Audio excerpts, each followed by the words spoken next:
Aarav, रिवॉन for revenge एक काल्पनिक कथा है। इस कहानी में प्रस्तुत सभी पात्र, घटनाएं और स्थान पूरी तरह से लेखक की कल्पना का परिणाम है, किसी भी वास्तविक घटना, व्यक्ति, जाति, संस्कृति या समाज से जुड़ी हुई नहीं है। इस कहानी का उद्देश्य केवल मनोरंजन और शिक्षा है। हम किसी भी प्रकार की धार्मिक, सांस्कृतिक या सामाजिक भावनाओं को ठेस पहुंचाने का उद्देश्य नहीं रखते हैं।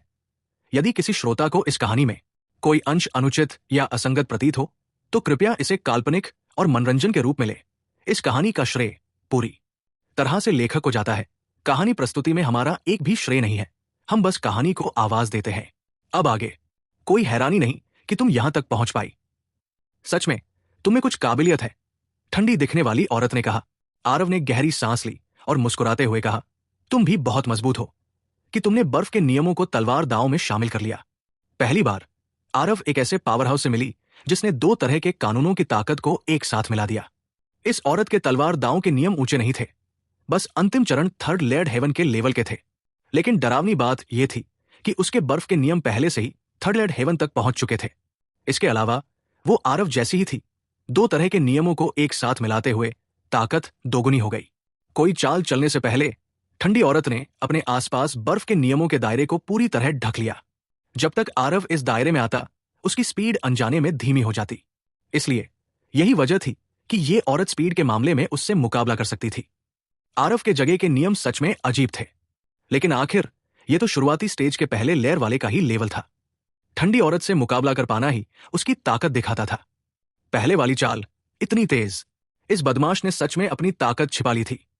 हे भगवान, अपनी पूरी ताकत लगाने से पहले ही 13वें राउंड तक पहुंच गया। यह आदमी सच में बहुत ज्यादा ताकतवर है। हालांकि वे नियमों की ताकत के उतार चढ़ाव, आरव की मूवमेंट टेक्निक की स्पीड को महसूस नहीं कर सके, फिर भी वे इसे महसूस कर सकते थे। फैंटम किल को छोड़ते ही आरव की स्पीड बहुत बढ़ गई। उन जीनियस लोगों ने इसे अपने आप अपनी नजर में ले लिया। लगता है इस बार वो आखिरकार अपने मुकाबले में आ ही गया। कालीधान, वो पहले वाली मूवमेंट टेक्निक, क्या तुम साथ निभा पाओगे? बाथिरा ने अचानक कालीधान से पूछा। कालीधान ने सोचा और सिर हिलाते हुए कहा, पता नहीं, यहां कानूनों की ताकत महसूस नहीं हो रही। हम सिर्फ ऊपर से देख सकते हैं, लेकिन शायद मैं साथ नहीं दे पाऊंगा। जब ये शब्द निकले तो ऑडियंस में हंगामा मच गया। वे कालीधान को बहुत ज्यादा हैरानी से देखने लगे। उन्हें उम्मीद नहीं थी कि उसने सच में खुद आरव से कमतर होने की बात मान ली है। ये बेकार है। हालांकि आपके जगह के नियम मजबूत हैं, लेकिन आपने जो लेवल समझा है वो बहुत कम है। हार मान लो, उस ठंडी औरत ने बेपरवाही से कहा। हे, शायद ऐसा न हो, फिर से लड़ो। आरव का शरीर हिला और एक बार फिर फैंटम किल का इस्तेमाल किया। ठंडी दिखने वाली औरत कुछ नहीं बोली। बर्फ का इलाका फैल गया। तलवार की नोक आरव के आसपास से हटी नहीं। दोनों लोग कानूनों की ताकत के टॉप एक्सपर्ट थे। यह पहली बार था जब आरव की कानून की ताकत का मुकाबला हुआ। उसने अपनी मूवमेंट टेक्निक को पूरी तरह से आजमाया, लेकिन फिर भी वो औरत को तोड़ नहीं पाया। उसका बर्फ का इलाका एक बड़े जाल की तरह था, जिसने आरव के हाथ पैर बांध दिए थे। असल में आरव उस औरत का मुकाबला नहीं कर सकती थी। आरव का असली किलिंग मूव फैंटम किल की हालत में डेब्रेक का इस्तेमाल करना था। डेब्रेक, इस मूव ने स्वर्ग के नीचे अनगिनत मूव्स को चकनाचूर कर दिया, खासकर तब जब आरव तलवार की चालों के प्रति बहुत सेंसिटिव था। उसे बहुत पहले ही ठंडी औरत की कमजोरी का पता चल गया था। बस इस तरह वो अब जगह के कानूनों को समझ नहीं पाएगा। वो चाहता था खुद को लिमिट तक मजबूर करने के लिए, खुद को एक्सट्रीमिटी की हालत में स्पेशल नियम यानी कि लॉज को समझने के लिए। अभी उसके स्वॉर्ड डाउ लॉज और स्पेशल लॉज के बीच एक लिंक पहले ही बन चुका था। आरव ने पाया कि स्वॉर्ड डाउ लॉज के जरिए स्पेशल लॉज से कम्युनिकेट करने से आधी मेहनत में दोगुने रिजल्ट मिलते हैं। भले ही उसका अपोनेंट पहले मजबूत था, लेकिन वो कोल्ड वुमन के लेवल तक नहीं पहुंच पाया था। उसका सामना करते हुए आरव ने सच में अपनी पूरी ताकत लगा दी। इस तरह की हालत में आरव के लिए आगे बढ़ना आसान था। आरव ने पाया कि इन पुराने जीनियस लोगों को लॉज की पावर के बारे में अनोखी समझ थी। इस औरत की तरह स्वॉर्ड डाउ लॉज और आइस लॉज को इस हद तक इंटीग्रेट करने में काबिल होने के कारण वो उस समय बिल्कुल एक एक्स्ट्राऑर्डिनरी टैलेंट थी। उसकी ताकत उस जमाने में राज करती थी। इस तरह का एक्सचेंज डेथ कल्टिवेशन स्पेस के अंदर आरव के खुद से लड़ने से दो बिल्कुल अलग कॉन्सेप्ट थे।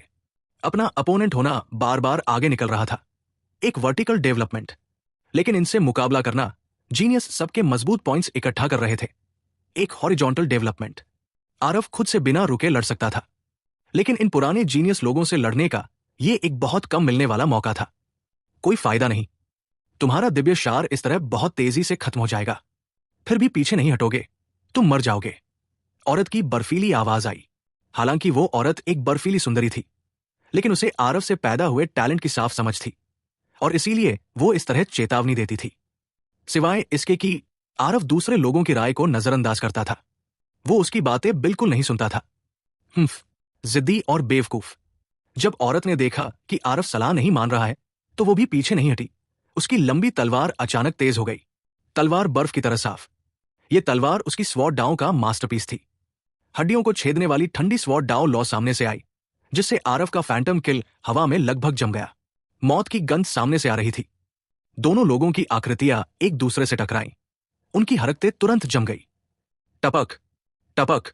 आरव के पेट में एक बड़ा छेद हो गया, खून तेजी से बह रहा था। ये बच्चा आखिरकार हार गया, आखिरकार हार गया। इस बार ये गलत नहीं हो सकता, है ना? ये सीन देखकर कनिकेश खुशी से हंसने लगा। सबने राहत की लंबी सांस ली। आरव ने उन पर जो प्रेशर डाला था वो बहुत ज्यादा था। रास्ते में सभी मुश्किलों को पार करते हुए वो असल में 13वें राउंड तक पहुंच ही गया था। खासकर कालीधान, उसने एक ही बार में नोवा राउंड क्लियर कर लिया। उसे अच्छी तरह पता था कि अब हर राउंड के बीच कितना फर्क था। कह सकते हैं कि मुश्किल ज्योमेट्रिकली बढ़ती गई, लेकिन आरव ने असल में उससे 4 राउंड ज्यादा क्लियर किए। ये फर्क बहुत ज्यादा था।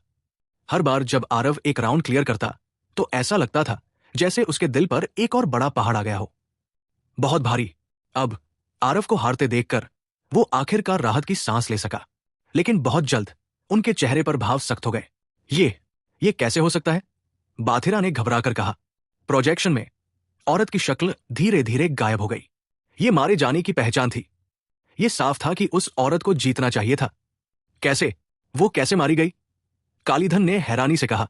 अंतरिक्ष में ठंडी औरत की शक्ल एक बार फिर सिकुड़ गई। आरव को देखते हुए उसकी नजर हैरानी से भरी थी।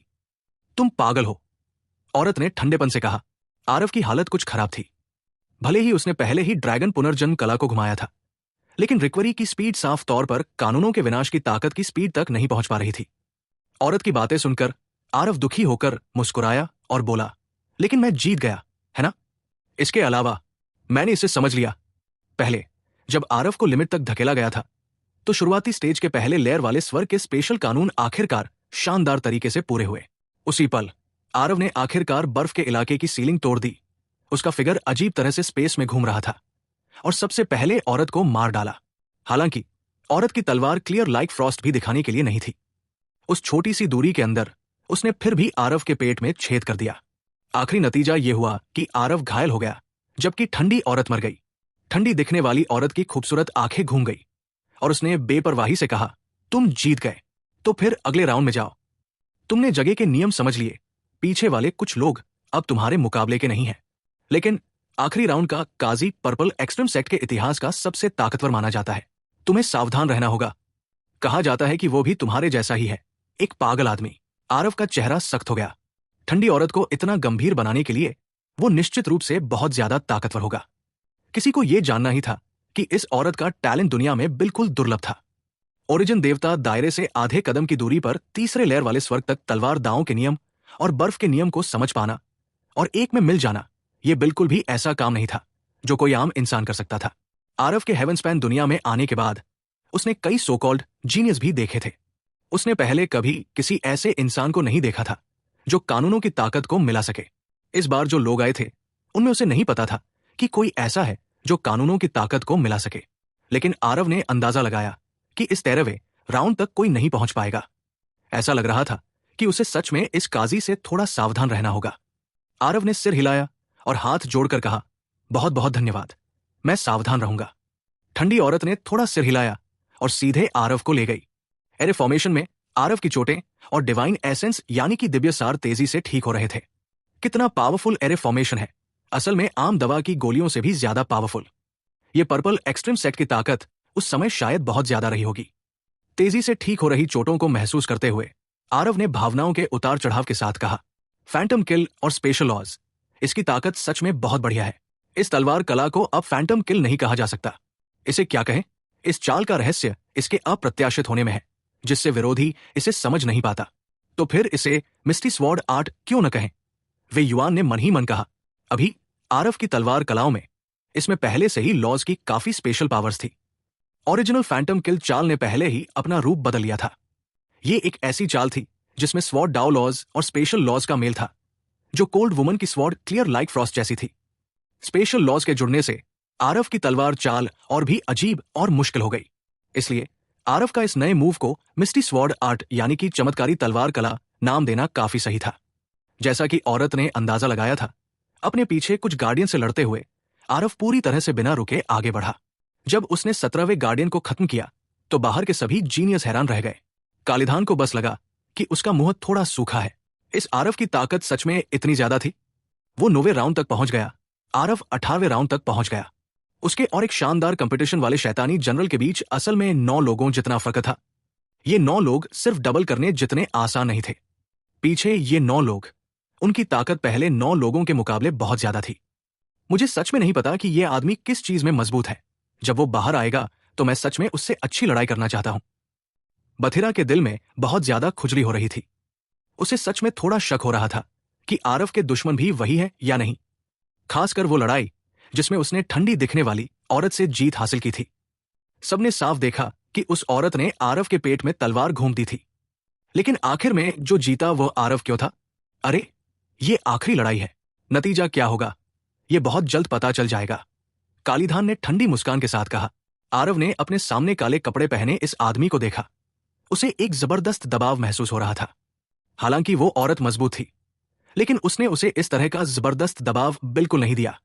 काजी को देखने से पहले आरव भी सोच नहीं सकता था कि एक आधा कदम मूल देवता मार्शल आर्टिस्ट उस पर इतना जोरदार दबाव डालेगा। उन बेकार लोगों ने सच में तुम जैसे कमजोर आदमी को मेरे घर तक आने दिया। काजी ने ठंडी सांस लेते हुए कहा। आरव की भौहें ऊपर उठ गई। मैं कमजोर हूं, है ना? पहले के 17 राउंड के गार्डियन, वे सभी कमाल के टैलेंटेड लोग थे। काजी के यहां पहुंचकर वो सच में कचरा बन गया। आरव के मुंह के कोने थोड़े मुड़े और उसने कहा, सबने कहा कि तुम पागल हो। मुझे इसकी उम्मीद नहीं थी। तुम एक घमंडी पागल हो। काजी बेपरवाह था और फिर भी ठंडे स्वर में बोला, ऐसा नहीं है कि मैं घमंडी हूं, लेकिन तुम मेरी नजरों में आने के बिल्कुल भी लायक नहीं हो। मैं उसी रैंक में अजय हूं। तुम सिर्फ एक पूर्णता वाला स्वर्ग झलक। तुम्हें मेरी रहस्यमयी नजरों में आने का क्या हक है?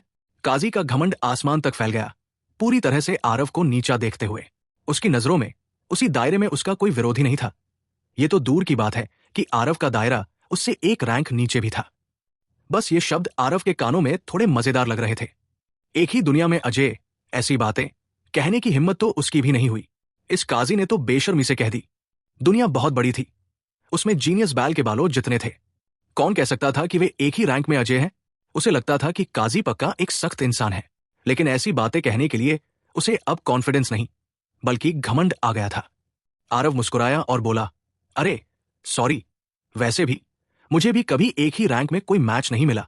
काजी ने नफरत से कहा, क्या ऐसा है? तुम बहुत कॉन्फिडेंट हो, तो मैं आज तुम्हारा कॉन्फिडेंस पूरी तरह खत्म कर दूंगा। तुम्हें जीनियस और मीडियोक्रिटी के बीच का फर्क बता दूंगा। चलो भी, मैं इसका इंतजार कर रहा हूं। जी नियस। आरव ने जानबूझकर अपनी नफरत दिखाने के लिए आवाज थोड़ी खींची। उसे ये तथाकथित सबसे ताकतवर इंसान बहुत नापसंद था। काजी का कैरेक्टर पहाड़ जैसा अटल था। आरव के उकसाने पर भी उसे गुस्सा नहीं आया। अचानक आरव की भौहें ऊपर उठ गई। काजी का ऑरा सच में कम हो गया और आखिर में स्वर्ग झलक तक दब गई, बिल्कुल आरव की तरह। तुम बहुत हैरान हो? काजी ने बेपरवाही से कहा। आरव ने ईमानदारी से सिर हिलाया और कहा, सच में थोड़ा हैरान हूं। काजी ने कहा, मैंने पहले कहा था, मैं एक ही दायरे में अजय, अभी भी तुमसे निपटने के लिए आधे अधूरे मूल देवता क्षेत्र का इस्तेमाल करूंगा। मुझमें और उन कचरे में क्या फर्क है? आरव ने कंधे उचकाए और कहा, ठीक है, जब तक तुम खुश हो। आरव को पता चला कि इस घमंडी आदमी से बात करने का कोई तरीका नहीं था। बाहर की दुनिया में लोगों का एक ग्रुप ये सीन बड़ी बड़ी आंखों और अवाक हैरानी से देख रहा था। भाड़ में जाए, क्या ये आदमी बेवकूफ है? सोर्स नाइट से निपटने के लिए, अपने दायरे को दबाने के लिए? ये आदमी बहुत घमंडी है। ये मुसीबत ढूंढने का एक आम मामला है। थोड़ी देर में देखो ये कैसे मरता है। भले ही कालीधान और बथिरा, उन सभी को लगा कि काजी को ये कदम नहीं उठाना चाहिए, लेकिन आरव की ताकत को लेकर उन्हें कोई एतराज नहीं था। काजी को आरव से निपटने के लिए असल में अपना दायरा दबाते देखकर उन्हें भी यकीन नहीं हुआ। दूसरे लोगों की राय पर उन्होंने भी अपनी सहमति जताई। इसी समय काजी के हाथों में 2 छोटी तलवारें किसी जादू की तरह आ गई। उसका पूरा व्यक्तित्व तुरंत अपनी धार दिखाने लगा। सामने से आ रही तेज और भयानक आभा ने भी आरव के चेहरे पर साफ बदलाव ला दिया। भले ही ये आदमी घमंडी था, लेकिन उसकी ताकत पर कोई शक नहीं था। भले ही दूसरी पार्टी ने अपना दायरा दबा लिया था, आरव ने भी उसे कम आंकने की हिम्मत नहीं की। 10 चालों में तुम्हें अपने रास्ते भेज दूंगा, तलवारबाजी समझकर छोड़ दो। काजी ने धीमी आवाज में चीख मारी। उसका पूरा शरीर चीते की तरह तेजी से बाहर निकला और पलक झपकते ही आरव के सामने पहुंच गया। 2 छोटी तलवारें, एक आरव के गले की तरफ, एक सीधे आरव के पेट में घुसी। दोनों का तालमेल एकदम सही था। आरव ने ठंडी हंसी हंसी। ईविल एक्सटर्मिनेशन तलवार अजीब तरह से निकली। धुंधली तलवारबाजी। काजी को अपनी आंखों के सामने बस धुंधलापन महसूस हुआ। आरव की लंबी तलवार बाद में लॉन्च करने के बावजूद असल में पहले पहुंची और पहले ही उसके चेहरे के सामने आ गई। यह झटका बिल्कुल भी मामूली नहीं था। उसने तुरंत चाल बदली, आरव की तलवार को दूर भगा दिया। लेकिन चाल में इस बदलाव से पहल खत्म हो गई। 1 इंच कम, 1 इंच खतरा। छोटी तलवारों का राज करीबी लड़ाई में छिपा है। लेकिन आरव ने अपनी तलवार की लंबाई पर भरोसा किया और सीधे काजी को दबा दिया। एक चाल चलते हुए काजी बहुत दुखी हुआ। लड़के, पता चला कि तुमने जगह के नियम समझ लिए हैं। कोई हैरानी नहीं कि तुम इतने घमंडी हो। यह शर्म की बात है, तुम्हारे जगह के नियम बहुत हल्के हैं। काजी ने ठंडी चीख मारी और एक बार फिर आगे झपटा। इस बार काजी की स्पीड बहुत तेज थी। आरव की नजरें गहरी हो गई और उसने तुरंत काजी की असली हालत देख ली। छोटी तलवार के नियम, तीसरी लेयर वाला स्वर्ग और हवा के नियम। इसके अलावा काजी की छोटी तलवारों में अभी भी कुछ राज थे जिन्हें वो समझ नहीं पाया था। खटखट खटखट खटखट। इतने एक्सपर्ट का सामना करते हुए आरव ने अपनी ताकत छिपाने की हिम्मत नहीं की। दोनों छोटी तलवारें उसकी दुष्ट संहारक तलवार की तरह अजीब थी। जरा सी लापरवाही और ये जानलेवा हो सकती थी। लेकिन उसी रैंक में आरव को सच में काजी से डर नहीं लगता था। आरव के लिए दायरे पार करके लड़ाई करने के काबिल होने के लिए वो सिर्फ कानूनों की समझ पर ही नहीं, बल्कि उसके गहरे दिव्य सार पर भी निर्भर था। आरव के अराजक दिव्य सार ने उसकी मार्शल टेक्निक को स्वाभाविक रूप से बहुत भारी बना दिया था। इसका असर यह हुआ कि उसकी मार्शल टेक्निक ही और बढ़ गई। इसलिए काजी का उसी दायरे में आरव को दबाना बहुत मजाकिया बात थी। काजी ने यह बात बहुत जल्दी समझ ली। उसकी मूवमेंट टेक्निक कितनी भी तेज क्यों न हो, वो बस आरव की स्पीड के बराबर ही पहुंच सकता था। उसे यह जानकर बहुत दुख हुआ कि उसी दायरे में वो दूसरी पार्टी का कुछ भी नहीं बिगाड़ सकता था। दोनों लोग बराबरी के थे। खटखट। दोनों लोग लड़ाई से अलग हो गए। आरव ने काजी को ऐसी मुस्कान से देखा जो मुस्कान नहीं थी और कहा, 80 चालें हो गई है। बहुत बड़ा घमंड कर लिया था, है ना? ये उसी दायरे में अजेयता है जिसका तुमने पहले घमंड किया था। काजी का चेहरा बहुत उदास था, लेकिन उसे समझ नहीं आ रहा था कि आरव की बातों को कैसे गलत साबित करे। ये उसकी जिंदगी में पहली बार था जब उसे उसी दायरे में कोई फायदा नहीं मिला। सामने वाला ये बच्चा सोच से भी ज्यादा ताकतवर था। हालांकि वो ये मानने को तैयार नहीं था, लेकिन उसने सच में पहले बहुत ज्यादा घमंड किया था। सामने वाला ये बच्चा सोच से भी ज्यादा ताकतवर था।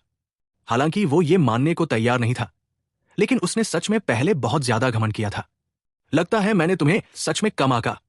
बच्चे, तुम्हें मेरा विरोधी बनने की काबिलियत है, लेकिन तुमने मुझे गुस्सा भी दिला दिया।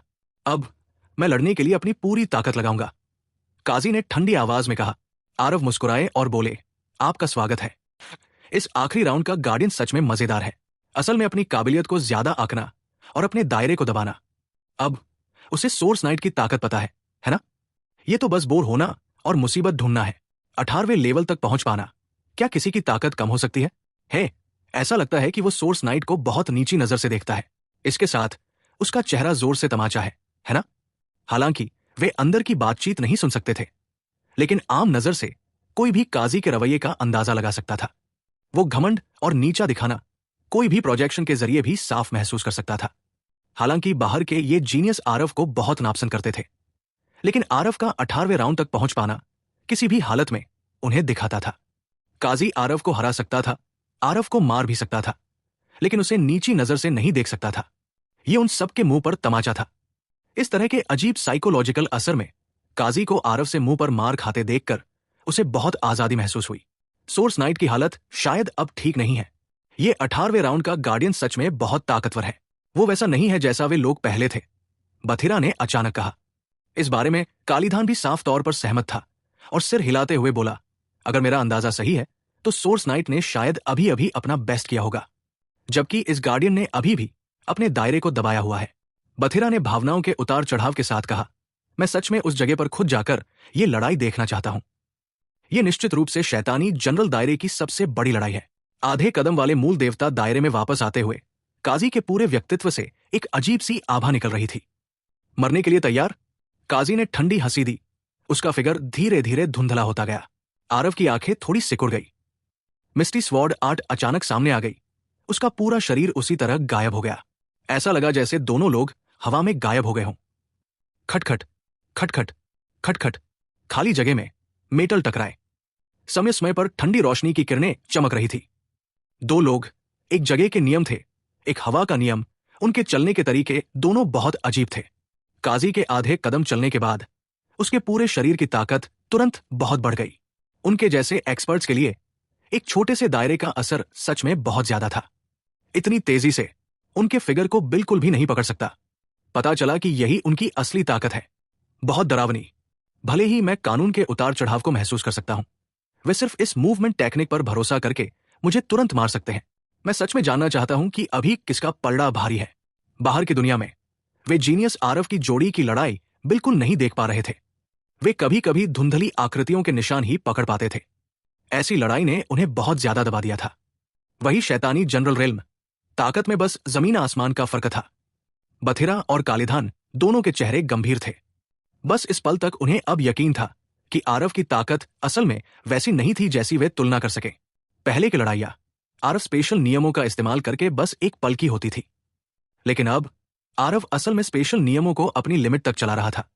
उसका पूरा व्यक्तित्व शून्य में से गुजरता हुआ लग रहा था। काला दूध 6 बेटों आरव की स्पीड का बिल्कुल भी मुकाबला नहीं कर पा रहे थे। मैं समझ गया।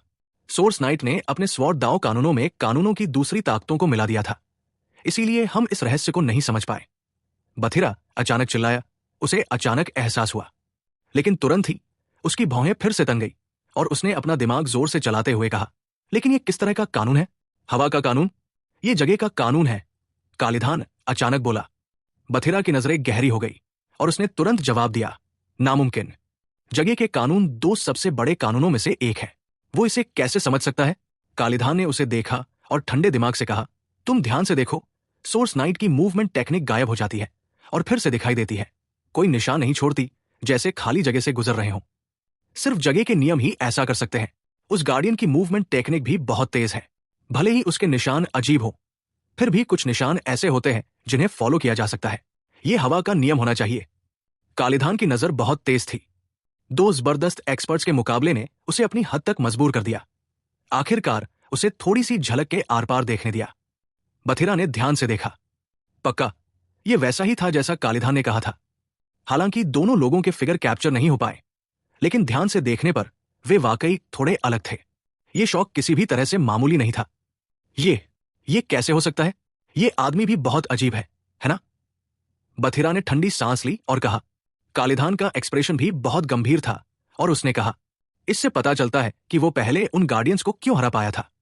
उसकी तलवार सादी और साधारण दिखती है। असल में बस हमारी नंगी आंखें उसे पकड़ नहीं सकती। उसकी तलवार असल में पहले ही खाली जगह से गुजर चुकी है और उसके दुश्मन को मार चुकी है। कोई हैरानी नहीं। असल में पहले अपनी ताकत से उन लोगों से निपटना शुरू में बहुत आसान था। बस वो तलवार की प्रैक्टिस करने के लिए अपने दुश्मनों को उधार लेना चाहता था। हिस। बाथिरा को अचानक लगा कि ये दुनिया बुराई से भरी हुई है। इतना अजीब वजूद कैसे हो सकता है जो असल में जगह के नियमों को समझ सके? ठीक तभी प्रोजेक्शन में दो लोगों की लड़ाई अचानक रुक गई, जिससे उनके फिगर दिखने लगे। सबके चेहरे बदल गए। सोर्स नाइट हार गया, जैसा कि उम्मीद थी। उसका दायरा बहुत ज्यादा नुकसान में है, लेकिन इस कदम तक पहुंचकर वो पहले से ही बहुत जबरदस्त है। एक अजीब इंसान जिसने जगह के नियमों को समझा, उसकी आगे की कामयाबियां अनलिमिटेड है। प्रोजेक्शन में आरव की सांसें अस्त व्यस्त थी। वो पूरी तरह से चोटों से ढका हुआ था। वो पहले से ही अपनी उड़ान के आखिर में एक तीर था। दूसरी तरफ काजी पूरी तरह से सुरक्षित था। इस लड़ाई में कोई सस्पेंस नहीं लग रहा था। तुम हार गए। मैं मानता हूं कि तुम बहुत अच्छे हो। मुझे 80% पावर इस्तेमाल करने के लिए मजबूर करके तुम्हें काफी गर्व हो सकता है, काजी ने ठंडे स्वर में कहा। आरव ने थोड़ी हाफते हुए कहा, 80% पावर है ना? तुम अपनी 100% पावर इस्तेमाल करने की कोशिश क्यों नहीं करते? आरव को काजी की बातों पर शक नहीं हुआ। इतना घमंडी इंसान झूठ बोलने की हद तक नहीं गिरेगा। काजी की भौहें तन गई और उसने कहा, कोई जरूरत नहीं। राउंड गार्डियन के तौर पर जब तक तुम मेरी 80% पावर जीत सकते हो, इसे राउंड सफलतापूर्वक क्लियर करना माना जाता है। लेकिन तुम ऐसा नहीं कर सकते। आरव मुस्कुराया और बोला, अगर मैं तुमसे अपनी 100% पावर इस्तेमाल करने के लिए कहूं तो? काजी की नजरें ठंडी हो गई और उसने ठंडी आवाज में कहा, ऐसे में तुम मर जाओगे। आरव की ताकत के बारे में वो पहले से ही बहुत साफ था। अभी की लड़ाई में आरव ने पहले ही अपनी सारी स्किल दिखा दी थी और डेब्रेक और मिस्टी स्वॉर्ड आर्ट का एक ही समय में इस्तेमाल किया था। लेकिन काजी के तलवार के जाल को बिल्कुल भी नहीं तोड़ पाया। काजी की कानूनों की ताकत बहुत ज्यादा थी और उसका दायरा भी आरव से ज्यादा ऊंचा था। यह लगभग हार का पक्का मामला था। अरे, अगर तुम मुझे मार सकते हो तो बेझिझक मार डालो। अपनी 100% ताकत लगाओ। मुझे देखने दो कि तुम पर्पल एक्सटर्न सेट के इतिहास में घोषित सबसे मजबूत शिष्य कितने मजबूत हो। काजी की आंखें थोड़ी सिकुड़ गई और उसने ठंडी आवाज में कहा, क्या तुमने इसके बारे में सोचा है? आरव ने अपनी तलवार को सीधा घुमाया और ठंडे स्वर में कहा, हां। काजी ने थोड़ा सिर हिलाया और कहा, बहुत से जीनियस लोग घमंड में मरते हैं। साफ है तुम भी वैसे ही हो। क्योंकि तुम पूरे दिल से मौत चाहते हो तो मैं तुम्हें विदा करता हूं। बात खत्म करने के बाद काजी ने अपना रुख दिखाया। उसके शरीर का ऑरा अचानक बदल गया। तलवार कला को समझना, बार को समझना। काजी ने ठंडी आवाज में कहा। आरव के एक्सप्रेशन बदल गए और वो अचानक बोल पड़ा, सेल्फलेस रेल्म यानी कि निस्वार्थ क्षेत्र। क्या हो रहा है? ये सोर्स नाइट सच में अभी भी हार नहीं मान रहा है? वे अभी भी फिर से लड़ना चाहते हैं? क्या ऐसा हो सकता है कि सोर्स नाइट के पास अभी भी कोई ट्रम्प कार्ड हो? आप सब गार्डियन की हालत देखो, थोड़ी गड़बड़ लग रही है। अभी का काजी एक तरह की रहस्यमयी हालत में चला गया। आरव इस हालत से बहुत वाकिफ था। ये ठीक वही सेल्फलेस रेल्म था जिसमें वो 2 बार जा चुका था। एक खतरनाक ऑरा ने उसे सीधे टक्कर मारी, जिससे आरव की रीढ़ में ठंडक दौड़ गई। कोई हैरानी नहीं कि वो उसी रेल में अजय होने का दावा करने की हिम्मत करता है। वो असल में कभी भी सेल्फलेस रेल में जा सकता है। आरव चिल्लाया, लेकिन इस समय आरव की चेतना के समंदर में धूलिन की आवाज सुनाई दी। ये सेल्फलेस रेल्म की परफेक्ट हालत नहीं है। ये बस सेल्फलेस रेल्म और असलियत के बीच एक जरूरी हालत है। इसके अलावा ये हालत सिर्फ लड़ाइयों के लिए है। ये मार्शल आर्टिस्ट को लड़ते समय नॉर्मल लेवल से ज्यादा ताकत दिखाने दे सकती है। हिस। आरव ने ठंडी सांस ली। उसे उम्मीद नहीं थी कि ऐसी कोई मार्शल टेक्निक भी है। ये उसकी 100% कॉम्बैट पावर है। सच में बहुत पावरफुल। आरव बुदबुदाया। ये मूव तब डेवलप होता है जब कोई अपने दिल में स्वर्गीय डाउ का एक अंश भी मिला पाता है और फिर उसे लगातार टेम्परिंग का अनुभव होता है। इसे हासिल करने के लिए किसी ऐसे व्यक्ति की जरूरत होती है जिसमें बहुत हिम्मत हो। यह व्यक्ति निश्चित रूप से एक पावर हाउस था जिसकी शोहरत ने उसके जिंदा रहते हुए पूरे इलाके को हिलाकर रख दिया था। धूलिन ने कहा। धूलिन के ऊंचे स्टैंडर्ड के बावजूद वो काजी को एक अलग नजर से भी देखता था। हालांकि मार्शल आर्ट्स में इस व्यक्ति के टैलेंट की तुलना आरव से नहीं की जा सकती थी, लेकिन वो ज्यादा दूर भी नहीं था। ये ऊंट इतनी तेजी से। आरव अंदर ही अंदर घबरा गया। काजी एक परछाई में बदल गया, उसकी ओर दौड़ा। 2 छोटी तलवारें 2 नुकीले नुकीले दांतों जैसी दिख रही थी।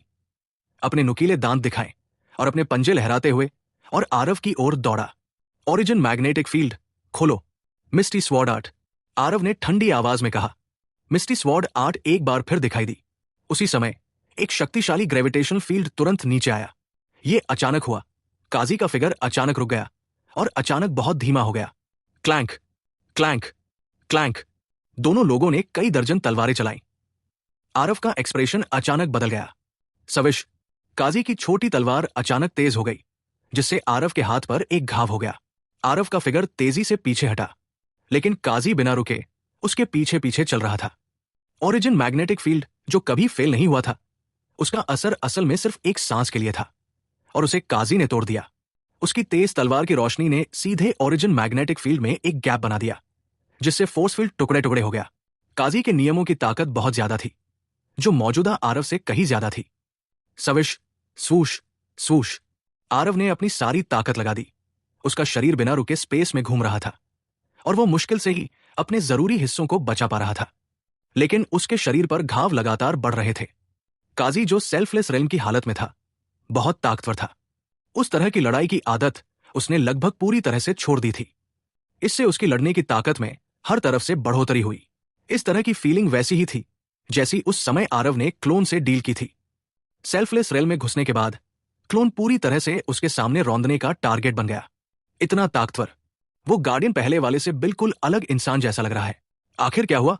साफ है कि अभी भी वही तलवारबाजी, वही मूवमेंट टेक्निक, लेकिन वो इतना ताकतवर क्यों है? बथिरा ने डरकर कहा। इस जगह पर जो लोग दो लोगों की लड़ाई के निशानों को थोड़ा बहुत देख सकते थे, वे सिर्फ काला दूध 6 बेटे थे। बथिरा और वे सब बिना हिलेडुले प्रोजेक्शन को देख रहे थे, कुछ भी मिस करने की हिम्मत नहीं कर रहे थे, क्योंकि जब तक उनका ध्यान थोड़ी देर के लिए भटकता, वे उन दोनों लोगों की रफ्तार के साथ नहीं चल पाते। लेकिन वो महसूस कर सकता था कि काजी की ताकत अचानक बढ़ गई है और वो लड़ने वाला पागल बन गया है। आरव की हालत बद से बदतर होती जा रही थी। कालिदान ने भी बहुत ध्यान से देखा और गंभीर आवाज में कहा, लगता है वो एक अजीब सी हालत में आ गया है। लगता है सेल्फलेस रेल्म। बथिरा के चेहरे के भाव बदल गए और वो हैरानी से बोला, सेल्फलेस रेल्म? ये मुमकिन नहीं है ना? सेल्फलेस रेल्म मिल तो सकते हैं, लेकिन उम्मीद नहीं की जा सकती। क्या कोई यूं ही इसमें जा सकता है? कालीधन के चेहरे पर गंभीरता थी जब उसने कहा, सेल्फलेस रेल्म में आसानी से नहीं जाया जा सकता, लेकिन मैंने सुना है कि स्पेशल ट्रेनिंग से कोई भी लड़ने की आदत को क्रिटिकल स्टेट तक ट्रेन कर सकता है। इस क्रिटिकल स्टेट में इसका असर असल में सेल्फलेस रेल्म जैसा होता है और यह किसी की ताकत को बहुत ज्यादा बढ़ा सकता है। ज्यादातर चांस है कि वो गार्डियन इसी स्टेट में है। बथिरा यह सुनकर हैरान रह गया और घबराकर बोला, क्या सच में ऐसी कोई चीज है? अगर इस बात को नजरअंदाज करते हुए कि इस तरह की ट्रेनिंग का तरीका जानने वाले लोग बहुत कम हैं। बस इस ट्रेनिंग का डर ही ऐसा है जिसे आम लोग बिल्कुल भी बर्दाश्त नहीं कर सकते। 1000 लोगों में से किसी एक का जिंदा बच जाना ही बहुत इंप्रेसिव है। ये राउंड गार्डियन भी उस समय पागल रहा होगा। कालीधन ने बथिरा की बात बीच में ही टोक दी और गंभीरता से कहा, हिस। बथिरा ने यह सुनकर ठंडी सांस ली। इस तरह की ट्रेनिंग का तरीका सच में बहुत डरावना था। लगता है सोर्स नाइट कुछ खतरे में है। अब अगर वो रुकना भी चाहे तो भी शायद ये काम नहीं करेगा। बथिरा ने इमोशनल होकर कहा। उसके शरीर से आ रहे तेज दर्द ने आरव को और भी जगा दिया। सेल्फलेस रेल्म, है ना? क्यों नहीं, मैं भी इसे आजमाता हूं। आरव को पहले भी 2 बार सेल्फलेस दायरे में जाने का अनुभव हुआ था। एक बार तो वो सेल्फलेस दायरे में लगभग घुस ही गया था। निस्वार्थ दायरे को उससे ज्यादा समझने वाला जीनियस शायद इस दुनिया में दूसरा न मिले। अब काजी ने उसे हद तक मजबूर कर दिया था, यहां तक कि ओरिजिन मैग्नेटिक फील्ड भी तुरंत खत्म हो गया था। इसे हल करने का वो सिर्फ एक ही तरीका सोच सकता था, वो था सेल्फलेस यानी कि निस्वार्थ दायरे में जाना। लेकिन सेल्फलेस दायरे में अपनी मर्जी से नहीं जाया जा सकता था। सेल्फलेस दायरे में जाने के लिए बहुत मुश्किल समय की जरूरत होती थी। पिछली बार आरव मौत की हालत में निस्वार्थ दायरे में बाल बाल बचा था। इस समय आरव ने अपना दिमाग पूरी तरह से खोल दिया और पिछली 2 बार सेल्फलेस दायरे में जाने की हालत का ध्यान से मजा लिया। इस तरह वो काजी के हमलों से निपटने पर पूरी तरह से ध्यान नहीं दे पाएगा। उसके शरीर पर चोटें और ज्यादा गहरी होती गई। स्वर्गीय दांव। सेल्फलेस दायरा था स्वर्गीय दांव के हिसाब से। यह सिर्फ हेवनली दांव के हिसाब से कैसे हो सकता है? आरव ने खुद को खाली कर लिया। इस तरह की बहुत ज्यादा हालत में धीरे धीरे अपने मन की हालत को ठीक किया। सोर्स नाइट अब और नहीं टिक सकता। 100 चालों में जिंदगी और मौत का फैसला हो जाएगा। कालिदान के शब्दों में थोड़ी उदासी थी। आखिरकार सोर्स नाइट के टैलेंट ने उनके दायरे को बड़ा कर दिया था। उसे उम्मीद नहीं थी कि आरव खुद को धोखा देगा। 100 चालें बहुत ज्यादा लग रही थी, लेकिन आरव और काजी के लिए यह बस कुछ सांसों का समय था। उनके हमले बहुत तेज थे, इतने तेज कि आम लोग उन्हें बिल्कुल भी नहीं पकड़ पाते थे। तुम मर गए। काजी की आवाज मौत को तेज करने वाले ताबीज जैसी थी, जो आरव के कान में गूंज रही थी। हालांकि वो बहुत गंभीर हालत में था, फिर भी उसे होश था। ये आवाज आरव की मौत का ऐलान कर रही थी। काजी की छोटी तलवार बिजली की चमक जैसी थी, जो आरव के दिल में चुभ रही थी। सफ्श। काजी को सिर्फ अपने शरीर पर दर्द महसूस हुआ। उसे असल में चोट लगी थी। काजी का दिल बैठ गया। ये आरव का पहली बार था जब उसने उसके शरीर पर वार किया था। उसका पक्का जानलेवा वार आरव ने असल में चकमा दे दिया था और उसने उसके शरीर पर एक निशान भी छोड़ दिया था। काजी को अचानक अपने दिल में कुछ महसूस हुआ। उसकी नजरों में बहुत हैरानी दिख रही थी। Selfless realm. जब नकली सेल्फलेस रेल्म असली सेल्फलेस रेल्म से टकराया तो नतीजा दुखद था। काजी को यह देखकर बहुत दुख हुआ कि उसकी छोटी तलवारें अब आरव की आस्तीन के कोनों को नहीं छू पा रही थी। इसके उलट आरव ने समय समय पर उसे काफी नुकसान पहुंचाया। आरव के अत्याचार के कारण काजी के लिए अब अंडरस्टैंडिंग स्ट्राइक की स्थिति बनाए रखना मुश्किल हो गया था। इस सौदे के तहत उनकी स्थिति सीधे उलट गई। बाहर की दुनिया में जब जीनियस लोगों के ग्रुप ने यह सीन देखा तो वे तुरंत हैरान रह गए। ये ठीक नहीं है कालिदान, उन दोनों ने पहले ही 100 चालें खेल ली है। जीतने वाले का फैसला अभी तक क्यों नहीं हुआ? कालीधान, कालीधान। बथिरा ने मुड़कर कालीधान की तरफ देखा, लेकिन उसने देखा कि कालीधान की आंखें प्रोजेक्शन पर टिकी हुई थी। उसकी आंखों में हैरानी साफ झलक रही थी। अरे, ये क्या हो गया? बथिरा ने कालीधान को कोहनी मारी। कालीधान अचानक चौंक कर जाग गया और चौंक कर बोला, सेल्फलेस रेल्म। बथिरा ने हैरानी से कहा, मुझे पता है कि यह सेल्फलेस रेल्म है। क्या तुमने अभी नहीं कहा था? वो गार्डियन बहुत गंभीर हालत में है। कालीधान ने कहा, नहीं, ये अगल है। ये असली सेल्फलेस रेल्म है। वो सोर्स नाइट सेल्फलेस रेल्म में घुस गया। क्या? मैं मजाक कर रहा हूं। क्या सेल्फलेस रेल्म में घुसना इतना आसान है? बथिरा एकदम से उछल पड़ा और जोर से चिल्लाया। जब दूसरों ने यह सुना तो वे सब हैरान हो गए। सब कालीधान को घूर रहे थे, उसकी बात सुनना चाहते थे। इन लोगों में सिर्फ कालीधान की ताकत ही कुछ सुराग समझ पा रही थी। वही चाले, वही दायरा, सब कुछ नहीं बदला है। लेकिन सोर्स नाइट अब गार्डियन को पूरी तरह से कुचल रहा है। सिर्फ गार्डियन की नकली सेल्फलेस दायरा के सामने असली सेल्फलेस दायरा ही यह कर सकता है। कालीधान ने हैरानी से कहा, सेल्फलेस दायरे के अलावा वो सच में दूसरी चीजों के बारे में सोच भी नहीं पा रहा था। सेल्फलेस दायरा के साथ इस सोर्स नाइट का टैलेंट सच में थोड़ा ज्यादा अजीब है ना? कीमिया में उसका टैलेंट पहले से ही बहुत ज्यादा स्वर्ग को मात देने वाला है। यहां तक कि शैतानी भगवान के पावर हाउस का एक ग्रुप भी उसकी बहुत इज्जत करता है। उम्मीद नहीं थी कि वो मार्शल आर्ट्स में भी इतना अजीब है। क्या वो अब भी चाहता है कि लोग जिंदा रहें? जब आप चीजों की तुलना करते हैं तो चीजों को फेंकना पड़ता है। जब आप लोगों की तुलना करते हैं तो लोगों को मरना पड़ता है। यह आदमी सच में लोगों को कोई रास्ता नहीं देता। कहते हैं कि जब तक कोई सेल्फलेस रेल में जाता है तब तक शैतानी वागबान क्षेत्र में कदम रखना लगभग पक्का है।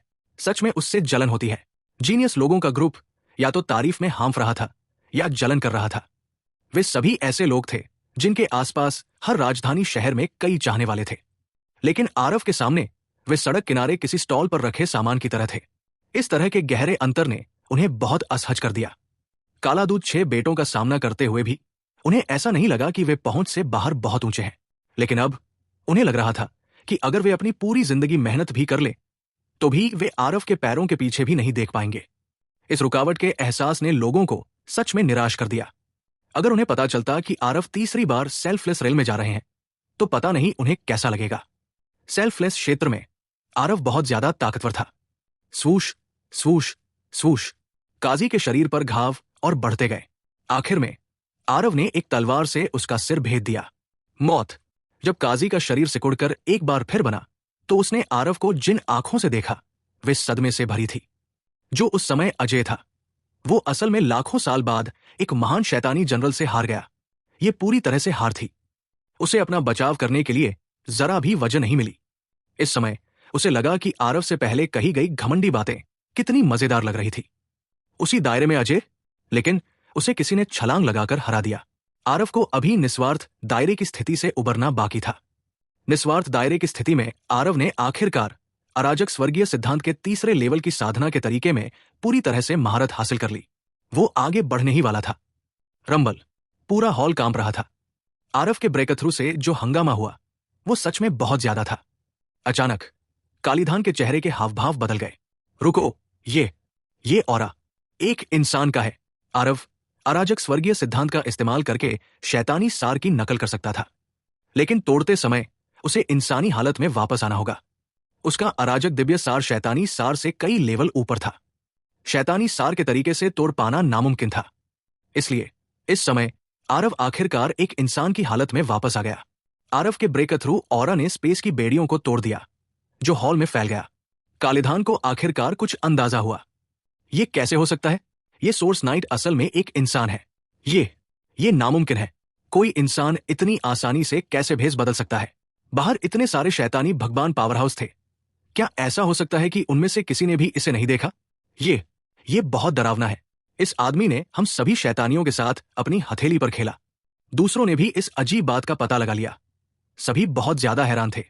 वे सच में सोच भी नहीं पा रहे थे कि कोई इंसान इतने अच्छे से शैतान का भेष बदल सकता है। स्वूश स्वूश स्वूश। जैसे ही सबको यकीन नहीं हो रहा था, हॉल में रोशनी की किरणें गिरने लगी। सबको अपनी आंखों के सामने बस एक धुंधलापन महसूस हुआ और वे हॉल से गायब हो गए। Bang bang bang. आउच। मेरी पिछुआड़ा। हर जगह चीखें गूंज रही थी। वे असल में सीधे पुराने खंडहरों से बाहर आ गए थे। शैतानी राजाओं के एक ग्रुप ने उन जीनियस लोगों को देखा जो हैरान होकर जमीन पर गिर पड़े थे। उन्हें समझ नहीं आ रहा था कि क्या हुआ है। कालीधान, क्या हो रहा है? क्या तुम सब राउंड में फेल हो गए? शाही शहर के ब्लड यम हॉल के दूत ने सीधे कालीधान को ढूंढा और पूछा, लेकिन कालीधान ने तुरंत जवाब नहीं दिया, बल्कि इधर उधर देखा। ऐसा लगा जैसे किसी आकृति को ढूंढ रहा हो। ब्लड यम हॉल के दूत ने भौहें चढ़ाई और दुखी होकर कहा, कालीधान, तुम क्या देख रहे हो? कालीधान ने इधर उधर देखा और सच में उसे आरव की आकृति नहीं मिली और वो निराश दिखा। उसने आह भरी और कहा, कुछ बड़ा हुआ है। एल्डर सीधान कहाँ है? ठीक तभी आसमान से एक शक्तिशाली आभा उतरी। सीधान की आकृति दिखाई दी। कालीधान, क्या हुआ? एल्डर कालीहाथ ने कहा। खंडहर के अंदर हुई घटनाओं के बारे में बताते हुए कालीहाथ के चेहरे पर गंभीरता थी। जब शैतानी राजाओं के ग्रुप ने सुना तो उनमें से हर एक को बहुत हैरानी हुई, खासकर देवी मल्ली। उसके चेहरे पर बहुत ज्यादा पीलापन आ गया। तुमने क्या कहा? सोर्स नाइट वो इंसान है? ये नामुमकिन है। एक बूढ़े आदमी ने कालीधान का हाथ पकड़ लिया, जिससे उसकी हड्डियां लगभग कुचल गई। आह, मुझे छोड़ दो। कालीधान बुरी तरह रोया। जब ब्लड यम हॉल के दूत ने देखा कि बूढ़ा आदमी सच में गुस्सैल हो गया है, तो वो बहुत गुस्से में कहने से खुद को रोक नहीं सका। बदतमीजी, उसे जाने दो। ये और कोई नहीं, बकरासुर था। उसने ने गुस्से से घूरा और चिल्लाया, दफा हो जाओ। शैतानी भगवान नोवे लेयर वाले स्वर्ग की ताकत अचानक भड़क उठी, जिससे सब बहुत डर गए। शैतानी भगवान नोवे लेयर वाले स्वर्ग, वो कौन है? सब चिल्लाए। बच्चा, मुझे बताओ कि तुमने जो पहले कहा वो बकवास है, बकरासुर ने ठंडी आवाज में कहा। कालीधान का चेहरा दर्द से मुड़ गया था और वो बोल भी नहीं पा रहा था। इस समय बथिरा जल्दी से आगे आया और बोला, महामहिम, कालीधान ने झूठ नहीं बोला। हम में से बहुतों ने इसे अपनी आंखों से देखा है। अगर वो सोर्स नाइट दायरे को तोड़कर उसे और छिपा नहीं पाता तो हम अभी भी अंधेरे में रहते। हाँ महाराज, हम सबने सोचा था कि वह एक शैतानी है, लेकिन आखिरी मोड़ पर वो मूल देवता के दायरे में घुस गया और एक इंसान का आभास दिया। नहीं तो हमें अब तक पता नहीं चलता। एक और आदमी बोला। बकरासुर जानता था कि शायद उसे सच में धोखा मिला है। ब्लड यम हॉल ने बहुत तकलीफ उठाई और एक इंसान को सच में फायदा पहुंचाने के लिए अनगिनत चीजें खर्च की। कालीहाथ और बकरासुर ने एक दूसरे को देखा, लगभग टूटने ही वाले थे। अचानक बकरासुर की नजर कालीधान पर पड़ी और उसने गुस्से से कहा, तुमने कहा था कि वो अभी आगे बढ़ रहा है? कालीधान ने सिर हिलाया और कहा, हाँ सही। वो निस्वार्थ क्षेत्र में घुसा और सीधे इंसानी जाति के मूल देवता क्षेत्र की रुकावट को तोड़ दिया। ऐसे ही सुराग मिला। जब बकरासुर ने यह सुना तो वो जान से मारने के इरादे से आग बबूला हो गया और बोला, कितनी जबरदस्त इंसानियत है लड़के, जो सच में इस बूढ़े आदमी के साथ खेलने की हिम्मत कर रहा है। ये बूढ़ा आदमी देखेगा कि तुम क्या करते हो। बात खत्म करके बकरासुर ने सीधे कई दर्जन सोल रिफाइनिंग लैंप निकाले और ब्लड सोल कर्स डालना शुरू कर दिया। पुराने खंडहरों के अंदर धूलिन को अचानक कुछ महसूस हुआ। उसके मुंह के कोनों पर एक हल्की सी हंसी दिखी। आत्मा दमनकारी मोती शरीर से निकला और आरव के सिर के ऊपर लटक गया, जिससे एक गहरी लाल रोशनी निकल रही थी। हे, लगता है उन शैतानों को आरव की इंसानी नस्ल की पहचान पहले से ही पता है। वो बूढ़ा बदमाश असल में अभी भी ब्लड सोल कर्स डालने की हिम्मत कर रहा है, बस मौत चाहता है। इस बार और पीछे हटने की जरूरत नहीं है, तुम्हें बड़ा नुकसान होगा। धूलिन ने एक ऐसी मुस्कान के साथ कहा जो मुस्कान नहीं थी। आरव अभी पूरी तरह से दायरे से बाहर निकलने पर फोकस कर रहा था और इस बात से बिल्कुल बेखबर था। आत्मा दमनकारी मोती पर गहरीलाल रोशनी और तेज होती गई। धीरे धीरे एक भंवर बना जो पागलों की तरह आत्मा की ताकत को सोख रहा था। पहले धूलिन को बकरासुर के पता चलने का डर था और उसने जानबूझकर खुद को रोक रखा था, लेकिन अब क्योंकि दूसरे पक्ष को पहले ही पता चल गया था तो जाहिर है कि वो अब ज्यादा सावधान नहीं रहेगा। बकरासुर ने शुरू में ब्लड सोल कर्स इसलिए एक्टिवेट किया क्योंकि वो बहुत गुस्से में था और आरव को मारना चाहता था, लेकिन उसे बहुत जल्दी पता चल गया कि कुछ गड़बड़ है। उसकी आत्मा की शक्ति असल में बिना किसी वजह के पागलों की तरह बाहर निकल रही थी, जैसे कोई पानी निकालने के लिए उसे पंप कर रहा हो। बकरासुर के दिल को बहुत धक्का लगा और वो ब्लड सोल कर्स को रोकना चाहता था, लेकिन उसे यह जानकर बहुत दुख हुआ कि वो ऐसा बिल्कुल नहीं कर सकता। व्यू रचना के अंदर बकरासुर जोश से भर गया और बहुत डरावना लग रहा था। कई शैतानी भगवान और जीनियस बकरासुर की ताकत के बारे में हैरान थे और उन्हें जरा भी अजीब बात नहीं लगी। इतनी ताकतवर आत्मा, इस भगवान की ताकत शायद ब्लड यम हॉल में भी ऊपर के लेवल पर है ना? का मुझे हैरानी है कि इस भगवान ने कौन सा श्राप दिया होगा। शायद इस समय वो सोर्स नाइट बहुत बुरा महसूस कर रहा होगा, है ना? उसने सच में हम सबके साथ खेलने की हिम्मत की। उसे तो महामहिम से मौत का श्राप मिलना ही चाहिए। बकरासुर अपने दिल में पागलों की तरह चिल्ला रहा था, लेकिन वो पहले ही गटर में आ चुका था और चिल्ला भी नहीं सकता था। जानना ही था कि उसका दुश्मन एक स्वर्ग आत्मा खजाना था। बकरासुर के चेहरे पर एक जंगलीपन आ गया था। इस रफ्तार से उसका पूरा शरीर सूख जाएगा। एमएन, काली हाथ की भौहें तंग गई। आखिरकार उसे कुछ गड़बड़ का पता चला। धमाका, धमाका, धमाका। उसकी उंगलियां फड़की। रोशनी की कई दर्जन धाराएं निकली, जिससे सीधे उन आत्मा को शुद्ध करने वाले लैंप के टुकड़े टुकड़े हो गए। ओ ओ ओ। इस घाटी के अंदर अनगिनत भूतिया चीखें गूंज रही थी, जो बहुत ही तीखी और उदास थी। शोर एल्डर कालीहाथ ने बड़े जोर से अपनी आस्तीनें फड़काई, जिससे सीधे उन सभी खूंखार भूतों की मौत हो गई। पुहवार्क। बकरासुर ने सीधे मुंह से खून उगल दिया। ऐसा लग रहा था कि उसके पूरे शरीर को कोई बड़ी बीमारी हो गई है। वो बहुत कमजोर हो गया। कालीहाथ ने बकरासुर को देखा और थोड़ी सिकुड़ी हुई भौहों से कहा, क्या हुआ? बकरासुर ने कमजोरी से कहा, पता नहीं। दूसरी पार्टी एक ब्लैक होल की तरह है, जो लगातार मेरी आत्मा की ताकत को खा रही है। मैं चाहकर भी रुक नहीं सकता था। अगर तुमने कोई कदम नहीं उठाया होता तो मेरी शैतान आत्मा शायद सीधे सूख जाएगी। कालीहाथ का चेहरा थोड़ा उदास था। अशैतानी भगवान के नोवेल लेयर वाले स्वर्ग के पावर हाउस के शैतान की आत्मा को पूरी तरह चूस लेने के लिए कितनी जबरदस्त ताकत की जरूरत थी। यह बदमाश अजीब है। शायद उसमें काफी राज होगा। कोई हैरानी नहीं कि वो हम सब से छिप सकता है, कालीहाथ ने कहा। बकरासुर ने कमजोरी से सिर हिलाया और कहा, इस बदमाश ने मेरे साथ पूरी तरह से धोखा किया। शायद उस पर ब्लड सोल कर्स बिल्कुल नहीं लगा। कोई हैरानी नहीं कि जब मैंने उस समय यह जादू किया था तो हर बार बहुत ज्यादा आत्मा शक्ति खर्च होती थी। बकरासुर को उस समय की बात याद आई और उसे लगा कि शायद उसे शुरू से ही बेवकूफ बनाया गया था। यह सोचकर कि गहरी पीली कड़ाही को भी आरव ने धोखा दिया है, बकरासुर का दिल खून से लथपथ हो रहा था। यह ट्रिप सच में दोहरा नुकसान था। कालीहाथ की भौहें तंग गई और उसने साफ आवाज में कहा, सब लोग चले जाओ। देवी मल्ली, तुम रुको। देवी मल्ली का चेहरा डर गया, ये जानते हुए कि इस मुसीबत से शायद बचा नहीं जा सकता।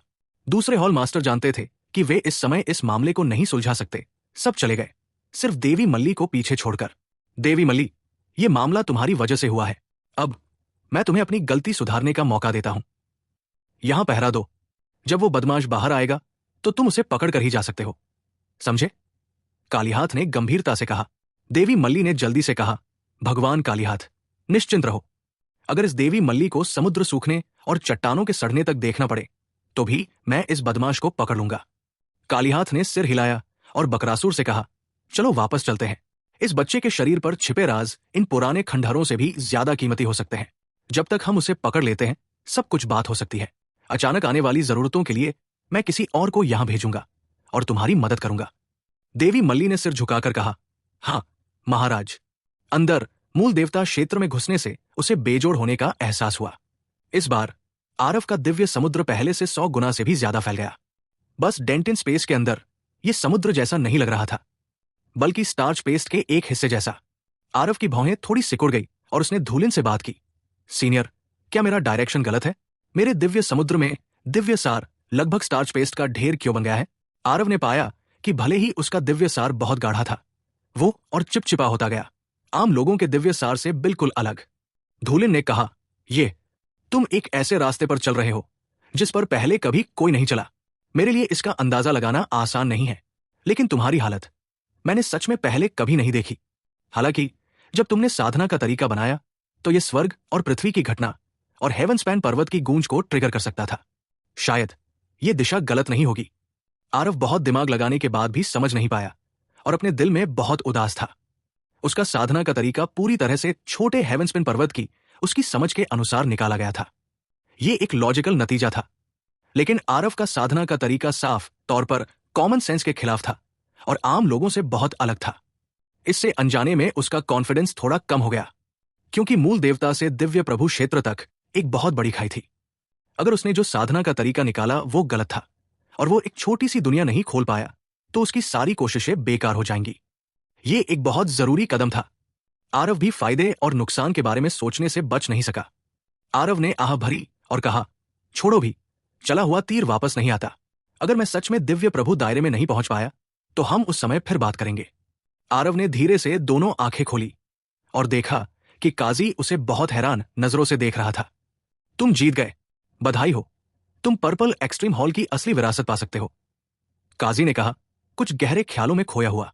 आज आरव ने उसकी इज्जत को कुचल दिया। आरव मुस्कुराया और बोला, बहुत बहुत धन्यवाद सीनियर काजी। काजी एक पल के लिए झिझका और बोला, तुमने ये कैसे किया? आरव एक पल के लिए स्तब्ध रह गया। फिर उसे एहसास हुआ कि काजी जिस चीज की बात कर रहा था वो निस्वार्थ क्षेत्र था, और मुस्कुराते हुए बोला, ये कुछ भी नहीं है। इससे पहले मैं पहले ही 2 बार इसमें जा चुका हूं। इस प्रकार कुछ अनुभव है। काजी अवाक रह गया।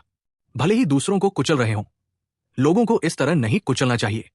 यह पूरी तरह से कुचलना था, और फिर कुछ और बार कुचलने के लिए रोलर चलाना था। काजी को लगा कि दुनिया को देखने का उसका नजरिया खत्म हो रहा है। निस्वार्थ क्षेत्र कब एक पत्ता गोभी बन गया जो आसानी से मिल जाती है। उस समय अंडरस्टैंडिंग स्ट्राइक में महारत हासिल करने के लिए वो न जाने कितनी बार मौत से बाल बाल बचा था, लेकिन पहले कभी सेल्फलेस स्टेट में नहीं गया था। लेकिन वो 3 बार गया। 3 बार निस्वार्थ क्षेत्र।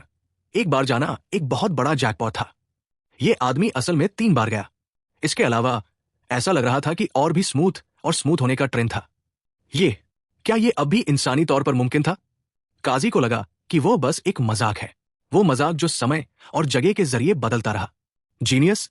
उसकी आंखों के सामने इस आदमी के लिए जीनियस शब्द कितना मजेदार था। काफी समय बाद काजी ने अचानक अपना चेहरा बदल लिया, और अब वो घमंडी नहीं रहा, और अब वो हर किसी को अपनी नजर से नीचे नहीं समझता था। ठीक वैसे ही जैसे कोई समझदार आदमी दुनियावी मामलों को समझ गया हो। लगता है मेरा नजरिया सच में छोटा था। तुम्हारा टैलेंट तो बहुत पहले से ही अनोखा है। मैं तो इतिहास की लंबी नदी में डूब चुका हूं, जबकि तुम्हारी किस्मत में शानदार काम करना लिखा है। आगे बढ़ो। इस समय काजी सच में मुस्कुराया। उस 10,000 साल पुराने लाश जैसे चेहरे पर सच में एक मुस्कान आ गई। वो राहत की मुस्कान थी। ऐसा लगा जैसे उसे कुछ समझ आ गया हो। फिर उसका रूप धीरे धीरे गायब हो गया और कुछ नहीं रहा। आरव की आंखें धुंधली हो गई और वो एक बार फिर हॉल में आ गया। अभी का हॉल पहले ही बदल चुका था। वे सभी एरिना गायब हो गए थे और ज्यादा खाली लग रहे थे। पर्पल एक्सट्रीम सेट के 18 जीनियस को चुनौती देने और पर्पल एक्सट्रीम सेट का सक्सेसर बनने में तुम्हारी सफलता पर बधाई। तुम्हारा इनाम ये हॉल है। बूढ़ी आवाज एक बार फिर सुनाई दी, जिससे आरव बहुत हैरान हुआ। क्या ये नहीं कहा गया था कि हर 6 राउंड का इनाम होता है? ये हॉल क्यों बना? ये युवान के चेहरे पर एक अजीब सा भाव था जब उसने कहा, ये हॉल, मैं इसे भी हटा नहीं सकता। ये किस लिए चाहिए? किसने कहा कि हॉल को हिलाया नहीं जा सकता? यह हॉल खुद एक उड़ने वाला सच्चा देवता क्षेत्र का रहस्यमयी खजाना है। ये बड़ा या छोटा हो सकता है। बड़ा होने पर यह एक शानदार महल बन सकता है। छोटा होने पर यह धूल का एक कण बन सकता है। ये एक दिन में करोड़ों मील तक भी जा सकता है। बेशक इसके लिए जरूरी है कि आपके पास काफी दिव्य सार पत्थर हो। एक पतले और हड्डियों वाले बूढ़े आदमी का भूत दिखाई दिया और बोला, प्रिय श्रोता, आपकी जानकारी के लिए मैं फिर से हेवेंस्पेन दुनिया में शक्ति क्षेत्र का लेवल फिर से नीचे से ऊपर तक बता दे रहा हूं। सबसे पहले ग्रोटो प्रोफाउंड देवता क्षेत्र, फिर स्वर्ग झलक देवता क्षेत्र, उसके बाद मूल देवता क्षेत्र, दिव्य प्रभु क्षेत्र, दिव्य देवता क्षेत्र, सच्चा देवता क्षेत्र, स्वर्गीय एम्पायरियन क्षेत्र, फिर स्वर्गीय सम्राट और अंतिम में दाव पूर्वज।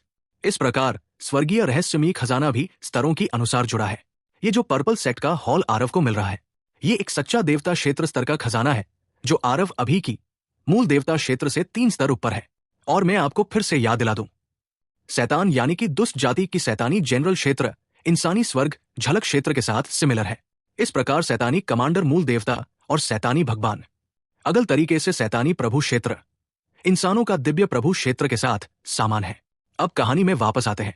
आरव की आंखें चमक उठीं और उसने हैरानी से कहा, इतना अविश्वसनीय? बूढ़े आदमी ने ठंडी सांस ली और कहा, अविश्वसनीय से भी ज्यादा। उस समय मेरे पर्पल एक्सट्रीम सेट ने अपनी पूरी ताकत इस सच्चे भगवान के रहस्यमयी खजाने को बनाने में लगा दी थी। हमारी विरासत को अमर बनाना चाहते थे। इस हॉल के अंदर बहुत शक्तिशाली मारने वाले हथियार हैं। जब तक आपके पास काफी दिव्य सार पत्थर है, तब तक सच्चे देवताओं को भी खत्म किया जा सकता है। ये सुनने में बहुत प्रभावशाली लगा। सच्चे देवताओं को खत्म करना, इसके बारे में सोचकर लोग उत्साहित हो जाते थे। सक लगता है मुझे कोई खजाना मिल गया है, आरव ने काफी उत्साहित होकर कहा। बूढ़े आदमी ने कहा, मेरा समय खत्म हो रहा है। अब मैं तुम्हें पर्पल एक्सट्रीम सेट का सबसे अच्छा साधना तरीका सिखाऊंगा। तुम्हें अच्छी तरह से साधना करनी होगी और मेरे पर्पल एक्सट्रीम सेट को और ऊंचाइयों पर ले जाना होगा। आरव एक पल के लिए स्तब्ध रह गया और बोला, साधना का तरीका? कोई जरूरत नहीं। मेरा साधना का तरीका बहुत अच्छा है। मैं साधना के तरीके बदलने का प्लान नहीं बना रहा हूं। मजाक कर रहा हूं। सबसे अच्छा साधना का तरीका, अराजक दिव्य सिद्धांत के सामने ये कुछ भी नहीं था। जब बूढ़े आदमी ने यह सुना तो वो उदास गुस्से में बोला, तुम्हें मेरे पर्पल एक्सट्रीम सेट की विरासत मिली है। तुम्हें पर्पल एक्सट्रीम सेट का सबसे अच्छा साधना का तरीका साधना करना होगा, नहीं तो मैं तुम्हें मिटा दूंगा। आरव का चेहरा ठंडा हो गया। यह बूढ़ा आदमी भी बहुत नासम था, है ना? थोड़ी देर रुकने के बाद बूढ़े आदमी ने आगे कहा, इसके अलावा पर्पल एक्सट्रीम हृदय सूत्र की साधना करना भी खुद को बचाना है। बाहर 3 शैतानी भगवान पहरा दे रहे हैं। अगर तुम पर्पल एक्सट्रीम हृदय सूत्र की साधना नहीं करोगे तो तुम पर्पल एक्सट्रीम हॉल को बेहतर नहीं बना पाओगे। जब यह बूढ़ा आदमी मरेगा तो पर्पल एक्सट्रीम हॉल का घेरा बिखर जाएगा और वे अंदर आ जाएंगे। यह सुनकर आरव का दिल ठंडा पड़ गया और उसने तुरंत एक्सप्रेशन बदलकर कहा, तो फिर अभी भी किसका इंतजार कर रहे हो? चलो। बूढ़े आदमी ने थोड़ा मुस्कुराया और थोड़ा समय लेकर कहा, पर्पल एक्सट्रीम हृदय सूत्र कुल 6 लेवल में बंटा हुआ है। यह आपको सच्चे भगवान के 9वें लेयर वाले स्वर्ग तक, यहां तक कि आधे स्टेप वाले हेवनली एम्पायरियन तक भी साधना करने में मदद कर सकता है। ग्रेड 6 डिवाइन दाओ साधना के तरीकों में सबसे ऊंचा अस्तित्व। जब तक आप इस साधना के तरीके के पहले लेवल की साधना करते रहेंगे, आप स्पिरिट सोर्स क्रिस्टल सोल को रिफाइन कर पाएंगे। बस स्पीड बहुत धीमी होगी। जब तक आप इसका एक हिस्सा रिफाइन करते रहेंगे, आप ग्रैंड एरे को कंट्रोल कर सकते हैं और उन शैतानी भगवानों को अंदर आने से रोक सकते हैं। बात करते समय आरव के सामने एक दूधी आसफेद क्रिस्टल दिखाई दिया। आरव ने कहा, मतलब यह है कि मैं जितने ऊंचे लेवल पर पर्पल एक्सट्रीम हृदय सूत्र की साधना करूंगा, स्पिरिट सोर्स क्रिस्टल सोल को रिफाइन करने की स्पीड उतनी ही तेज होगी, है ना? बूढ़े आदमी ने कहा, हाँ, लेकिन पर्पल एक्सट्रीम हृदय सूत्र बहुत बड़ा और गहरा है। थोड़े ही समय में बूढ़े आदमी की बात पूरी भी नहीं हुई थी कि आरव ने उसे बीच में टोक दिया, तो फिर किस बात का इंतजार कर रहे हो? मेरे लिए पहले 3 लेवल निकालो। बूढ़े आदमी का गला रुंध गया और उसने कहा, यंग मैन, जितना तुम चबा सकते हो उससे ज्यादा मत लो। तुम्हारी नींव मजबूत होनी चाहिए, वरना। आरव ने बिना कुछ कहे कहा, मैं कहता हूं, सीनियर, क्या तुमने कहा था कि समय कम है? क्या तुम जल्दी कर सकते हो या नहीं? बूढ़े आदमी का गला फिर रुंध गया, लेकिन इस बार वो फिर भी पर्पल एक्सट्रीम हृदय सूत्र निकाल आया। हालांकि सिर्फ पहले लेवल की साधना का तरीका। आरव के सामने अनगिनत दिव्य लिखावटें दिखाई दी, जिससे लोगों की आंखें धुंधली हो गई। हालांकि आरव ने बस एक नजर डाली और ठंडे दिमाग से कहा, दूसरे लेवल की साधना का तरीका कहा है? बूढ़े आदमी ने फिर भी अपना समय लिया और कहा, युवक, तुमने इसे सिर्फ एक बार देखा है और दूसरे लेवल की साधना विधि सीखना चाहते हो? बेहतर है कि तुम अपनी समझ से बाहर न जाओ। ये इस बूढ़े आदमी के पास इतनी बकवास क्यों है? आरव उसके साथ बकवास करने की जहमत नहीं उठा सका और पर्पल एक्सट्रीम हृदय सूत्र के तरीके के अनुसार घूमने लगा। आरव के शरीर पर पर्पल लाइट फैल गई, जो बहुत ज्यादा चमकदार थी। ये ठीक पहले लेवल की साधना विधि के शानदार समापन की पहचान थी। ये तुम पहले से ही शानदार समापन पर हो? क्या ऐसा हो सकता है कि तुमने पहले भी पर्पल एक्सट्रीम हृदय सूत्र की साधना की हो? ये मुमकिन नहीं है। पतला बूढ़ा आदमी शुरू से ही अपना समय ले रहा था, न बहुत तेज और न ही बहुत धीरे, लेकिन इस बार वो साफ तौर पर भावुक हो गया था और बोलते समय हकलाने भी लगा था। ये पर्पल एक्सट्रीम हृदय सूत्र कितना शक्तिशाली था, ये पतला बूढ़ा आदमी बिल्कुल साफ समझ रहा था। उस समय बहुत टैलेंटेड जीनियस शिष्यों को भी पहले लेवल में मास्टर बनने के लिए 100 साल लग जाते थे। आरव मूल देवता क्षेत्र के एक्सपर्ट थे। कोई दूसरा साधना तरीका अपनाने से आधी मेहनत में ही दोगुने नतीजे मिलते थे। फिर भी उन्हें पहले लेवल के टूल में मास्टर बनने में कम से कम 2 से 3 साल का समय तो लगा ही ना चाहिए। हालांकि वो तुरंत समझ गए। आरव चुप हो गया और बोला, मैं कहता हूं, सीनियर, समय बहुत जरूरी है। क्या हम समय बर्बाद करना बंद कर सकते हैं? जल्दी करो, आगे वाले साधना के 2 लेवल निकालो और मुझे देखने दो। हालांकि आरव के पास अराजक दिव्य सिद्धांत था, फिर भी वो अभी सिर्फ पहले 3 लेवल ही साधना कर सकता था। जहां तक पीछे की बात है, उसका दायरा अभी वहां नहीं था और जाहिर है कि वो उसे समझ भी नहीं पा रहा था। इसके साथ ही बूढ़े आदमी ने आखिरकार आगे वाले साधना के 2 लेवल पूरे छोड़ दिए। आरव के एक नजर डालने के बाद वो सीधे स्पिरिट सोर्स क्रिस्टल सोल के सामने आया और उसे रिफाइन करना शुरू कर दिया। आरव को तीसरे लेवल के पर्पल एक्सट्रीम हृदय सूत्र से स्पिरिट सोर्स क्रिस्टल सोल को रिफाइन करते देखकर पतला बूढ़ा आदमी हैरान रह गया। ये कैसी स्थिति थी? सिर्फ एक नजर में उसने बड़े और गहरे पर्पल एक्सट्रीम हृदय सूत्र में महारत हासिल कर ली। क्या ये आदमी एक राक्षस था? आखिर उसने ये कैसे किया? सच में स्वर्ग नहीं चाहता कि मेरा पर्पल एक्सट्रीम सेट खत्म हो। उम्मीद नहीं थी कि अनगिनत सालों के बाद उसने सच में मेरे पर्पल एक्सट्रीम सेट को ऐसा स्वर्ग को चुनौती देने वाला उत्तराधिकारी मिलने दिया। बूढ़े आदमी ने जोर से हंसते हुए कहा और उसकी धुंधली आंखें अचानक चमक उठी। 3 महीने बाद आरव ने आखिरकार स्पिरिट सोर्स क्रिस्टल सोल के एक हिस्से को रिफाइन कर लिया। इस बड़े हॉल की जानकारी सीधे उसकी चेतना के सागर में बह रही थी। आरव अभी जो कंट्रोल कर रहा था वो इस हॉल का सिर्फ 1/3 हिस्सा था। अगर वो पर्पल एक्सट्रीम हॉल को और कंट्रोल करना चाहता था तो उसे फॉलोअप कल्टीवेशन मेथड को साधना था। हिस, ये दिव्य सार पत्थर का खर्च भी बहुत डरावना है। आरव हैरानी से अवाक रह गया। एक ऐसा हमला करने के लिए जिसने पहले लेवल के स्वर्ग को खत्म कर दिया। दिव्य प्रभु को एक बार 50 मिलियन निम्न श्रेणी दिव्य सार पत्थर खर्च करने पड़े। ये असल में एक फर्स्ट लेड हेवन दिव्य प्रभु मार्शल आर्टिस्ट की पूरी नेटवर्थ के बराबर था। क्योंकि आरव की पहचान एक अल्केमिस्ट की थी और उसकी ताकत बहुत ज्यादा थी, इसीलिए उसके पास आसानी से कई करोड़ निम्न श्रेणी के दिव्य सार पत्थर थे। आरव के दायरे जैसे आम मार्शल आर्टिस्ट के पास कई लाख दिव्य सार पत्थर होना पहले से ही काफी अच्छा था। यह जानना जरूरी था कि मार्शल आर्टिस्ट की साधना के लिए दिव्य सार पत्थरों की मदद की जरूरत होती है। साधना के रिसोर्स खरीदने के लिए भी दिव्य सार पत्थरों की जरूरत होती थी। ये एक बहुत बड़ी चीज थी और इसे बचाया नहीं जा सकता था। ये अभी भी सिर्फ फर्स्ट लेड हेवन दिव्य प्रभु था। दुश्मन की ताकत जितनी ज्यादा होती उतने ही डरावने रिसोर्स खर्च होते। इसके अलावा उड़ने के लिए जरूरी रिसोर्स भी बहुत डरावने थे। एक दिन की पूरी ताकत से उड़ान भरने में खर्च होने वाले दिव्य सार पत्थर 10 लाख दिव्य सार पत्थरों तक पहुंच जाते थे। सक, ये तो पूरी तरह से अमीर लोगों के खेलने की चीज है। आरव ने दुख जताया। लेकिन ये सच में एक अच्छी बात है, धूले ने तारीफ की। सीनियर, क्या इस पर्पल एक्सट्रीम सेट के सीनियर को बचाने का कोई तरीका है? आरव ने पूछा। बचाने का कोई तरीका नहीं। एक ज्यादा ताकतवर अस्तित्व भी समय की मार नहीं झेल सकता। ये तो बस भगवान की एक झलक है। अनगिनत सालों तक बंद रहने के बाद ये लगभग खत्म होने वाला है। धूलिन ने दुखी होकर कहा। ऐसे ही हो, ये बहुत बुरा है, आरव ने अफसोस के साथ कहा। जब आरव असलियत में लौटा तो उसने देखा कि वो पतला बूढ़ा आदमी अभी उसे अजीब नजरों से देख रहा था। सीनियर, बहुत बहुत धन्यवाद, आरव ने हाथ जोड़े और कहा। बूढ़े आदमी ने मुस्कुराते हुए कहा, जिसे आपको थैंक यू कहना चाहिए वो मैं हूं। इस बूढ़े आदमी को अनगिनत सालों से सील किया गया था और आपने ही मुझे आजाद किया है। आप जैसे वारिस को पाना मेरे पर्पल एक्सट्रीम हॉल का आशीर्वाद है। इस तरह यह बूढ़ा आदमी भी शांति से जा सकता है। आरव ने हैरानी से कहा। सीनियर, आप? बूढ़ा आदमी मुस्कुराया और बोला, इस बूढ़े आदमी के होने का मतलब पर्पल एक्सट्रीम हॉल के लिए एक सही वारिस ढूंढना है। अब जब आप आ गए हैं तो इस बूढ़े आदमी को भी अब रहने की कोई जरूरत नहीं है। इस बूढ़े आदमी का मतलब था कि वो खुद को खत्म करना चाहता था। पहले जो कहा गया था उसके हिसाब से उसके पास जीने के लिए कम से कम कुछ साल थे, लेकिन अब वो और जीना नहीं चाहता था। बात करते करते बूढ़े आदमी का चेहरा धीरे धीरे गायब हो गया। बच्चे, तुम्हारा नाम क्या है? बूढ़े आदमी ने पूछा। आरव ने इज्जत से कहा, यह जूनियर आरव है। बूढ़ा आदमी जोर से हंसा और बोला, अच्छा, बहुत अच्छा। आरव, तुम इस बूढ़े आदमी को निराश नहीं करोगे। याद रखना, इस बूढ़े आदमी का नाम श्रीसंत है, पर्पल एक्सट्रीम सेक्ट का आखिरी सेट मास्टर। आज ये बूढ़ा आदमी आखिरकार मेरे गुनाह का प्रायश्चित कर सकता है। आरव ने दूसरे आदमी को अनगिनत लाइट पार्टिकल्स में बदलते देखा जो धीरे धीरे गायब हो रहे थे। उसने एक आह भरी और कहा, सीनियर श्रीसंत, बेफिक्र रहो, ये जूनियर पर्पल एक्सट्रीम सेक्ट को जरूर और ऊंचाइयों पर ले जाएगा। यह सुनकर श्रीसंत के चेहरे पर राहत की चमक आ गई और वो खुशी से चला गया। आरव का मन हिला। पर्पल एक्सट्रीम हॉल के अंदर एक जगह पर दिखाई दिया।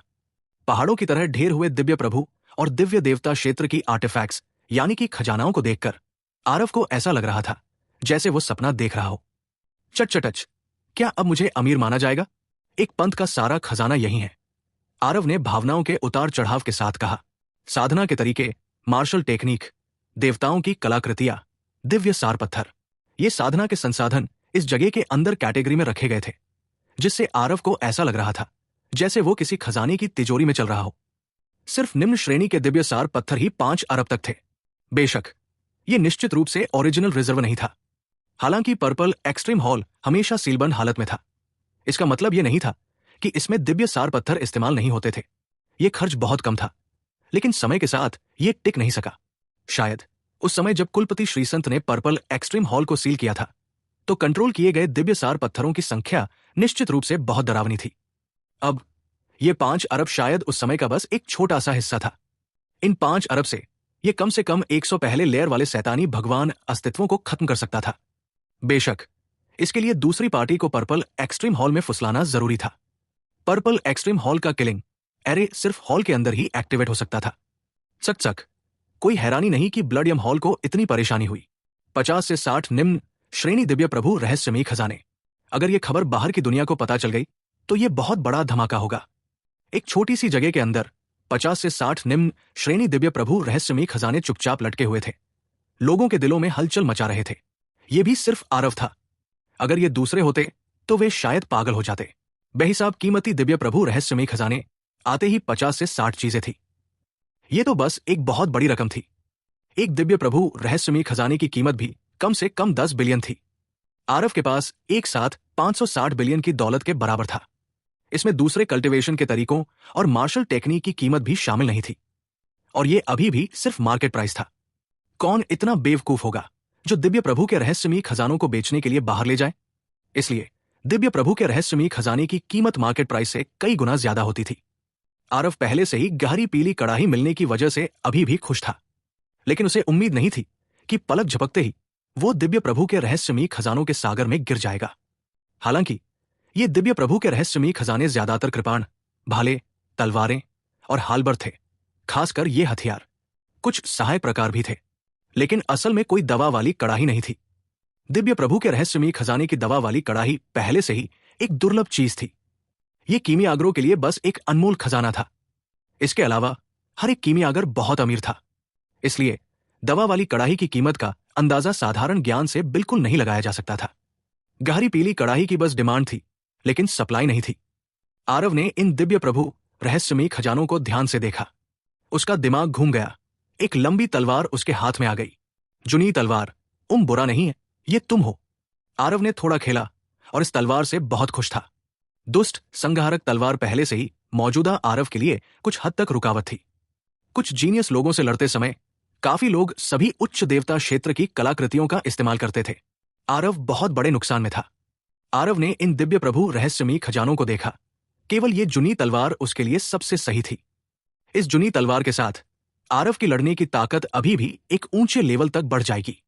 आखिर दिव्य प्रभु दायरे के बड़े लोगों में भी मुश्किल से ही कोई ऐसा था जो दिव्य प्रभु के रहस्यमयी खजानों का इस्तेमाल कर सके। तुम अभी भी पर्पल एक्सट्रीम हॉल को पूरी तरह से बेहतर ढंग से समझ नहीं पाए हो। सबसे अच्छी चीजें किसी ऊंचे लेवल की जगह पर होनी चाहिए। यह खजाना तो बस एक छोटा सा हिस्सा है। मेरे हिसाब से यह सेक्ट एक सच्चे देवता का गुरुकुल होना चाहिए, धूलिन ने कहा। आरव की आंखें चमक उठीं और उसने कहा, बात तो समझ में आती है, लेकिन क्या हेवनस्पैन वर्ल्ड में पहले भी गुरुकुल इस तरह के वजूदगी थी? धूलिन ने सिर हिलाया और कहा, ये मुझे नहीं पता। हेवनस्पैन दुनिया के वजूद का समय बहुत लंबा हो गया है। कोई नहीं जानता कि पुराना समय कैसा दिखता था। शायद अभी की व्यवस्था बनने से पहले हेवनस्पैन वर्ल्ड में बड़ी संख्या में गुरुकुल रहे होंगे। इस तरह की बातें शायद सिर्फ पारलौकिक स्वर्गीय सम्राट और दांव पूर्वज उस तरह के वजूद ही जानते होंगे। ऐसे ही हो तब संप्रदाय बनाने के मामले में शायद कुछ मुश्किलें आएंगी, आरव ने बेबस होकर कहा। अगर आरव ने अभी संप्रदाय शुरू किया तो यह बेशक मौजूदा व्यवस्था को तोड़ देगा। उस समय वो निश्चित रूप से लोगों के गुस्से का निशाना बनेगा। कुछ ही समय में श्रीसंत से किया गया उनका वादा शायद पूरा नहीं हो पाएगा। देवी मल्ली, ये सब तुम्हारी वजह से हुआ। अब तुमने मुझे अपने साथ यहां खींच लाया। बाहर एक हटा कट्टा शैतानी भगवान इस समय देवी मल्ली से लगातार बड़बड़ा रहा था। देवी मल्ली के चेहरे पर कोई भाव नहीं था और उसने इसका खंडन भी नहीं किया। वो जानती थी कि अब वो जो कुछ भी कहेगी वो सब गलत होगा, लेकिन क्या इसका दोष उस पर डाला जा सकता है? भगवान बकरासुर और भगवान कालीहाथ भी कमियों को नहीं देख पाए तो वो कैसे देख सकती थी? कौन सोच सकता था कि कोई इंसान सच में शैतान का भेष पूरी तरह से बदल सकता है?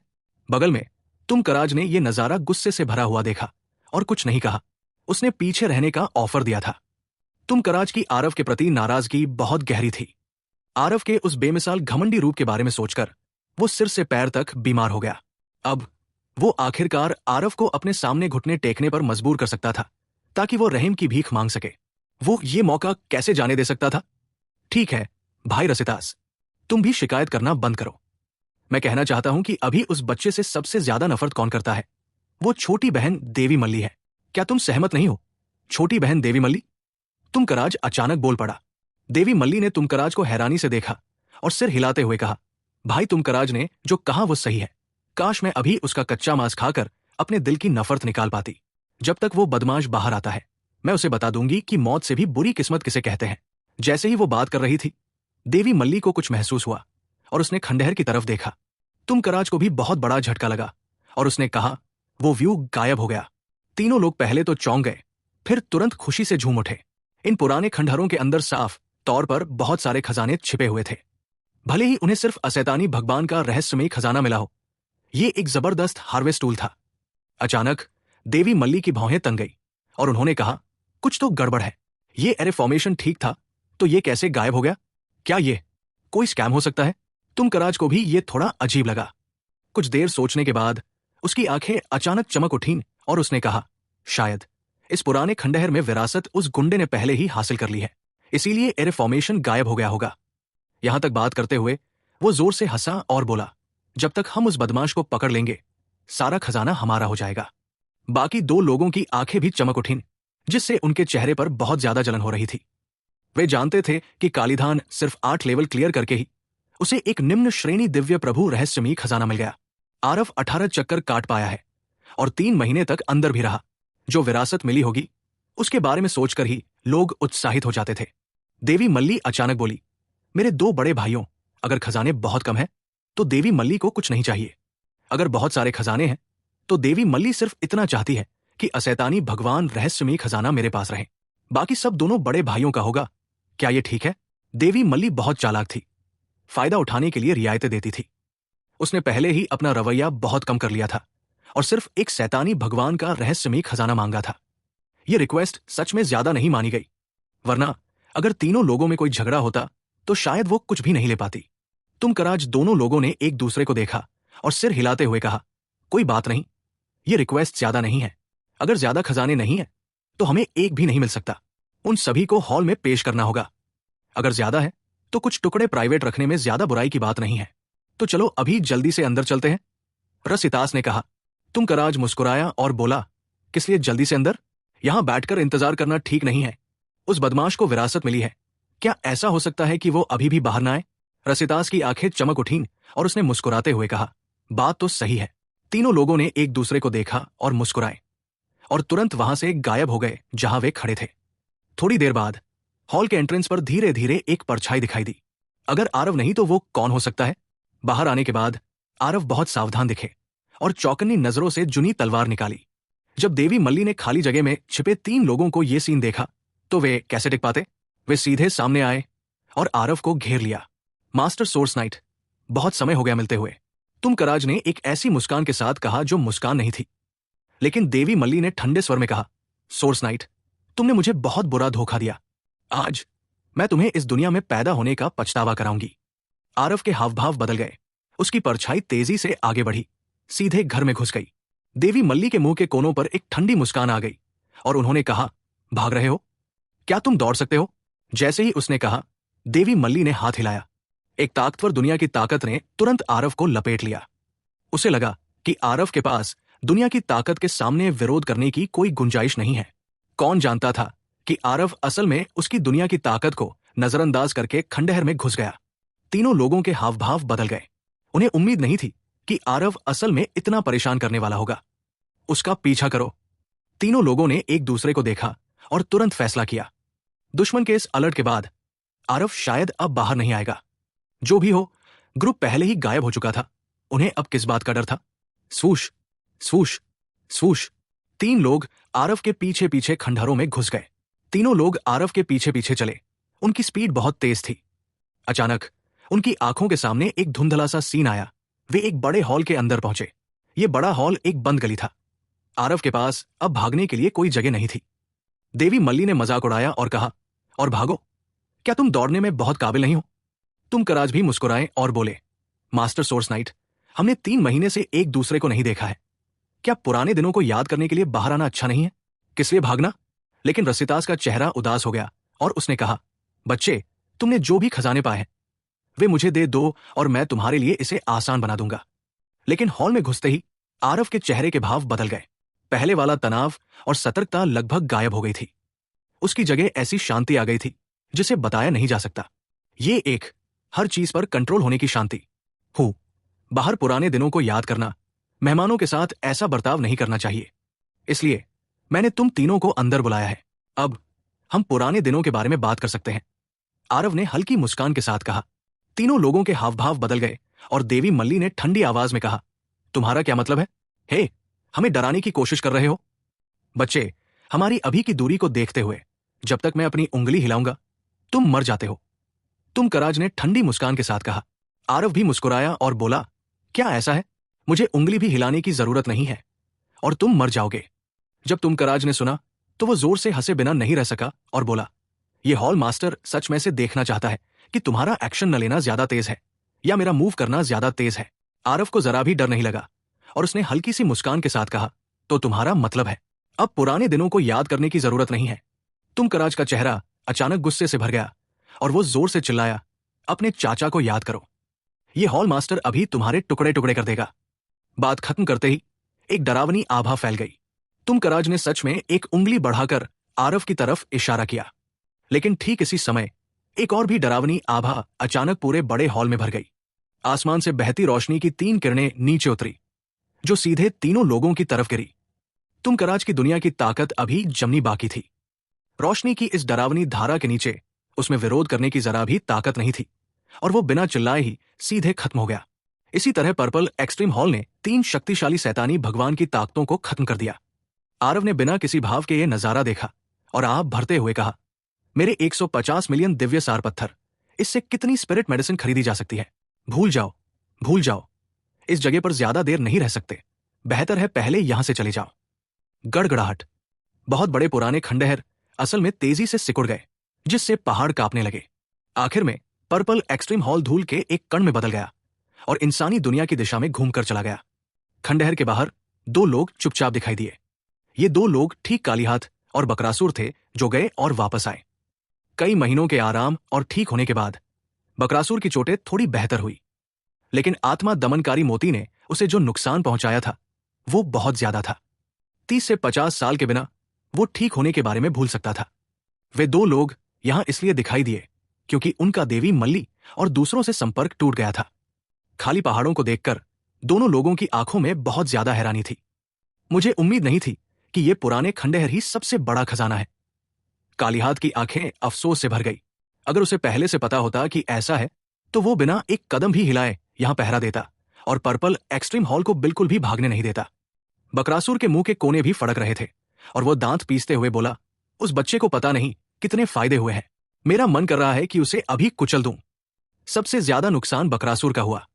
जिस ब्लड सोल कर्स को पालने पोसने में उसने बहुत ज्यादा कीमत खर्च की थी वो अब पूरी तरह से खत्म हो चुका था। उसने तो आरव को गहरी पीली कड़ाही भी दे दी ताकि वो आरव का दीवाना हो जाए।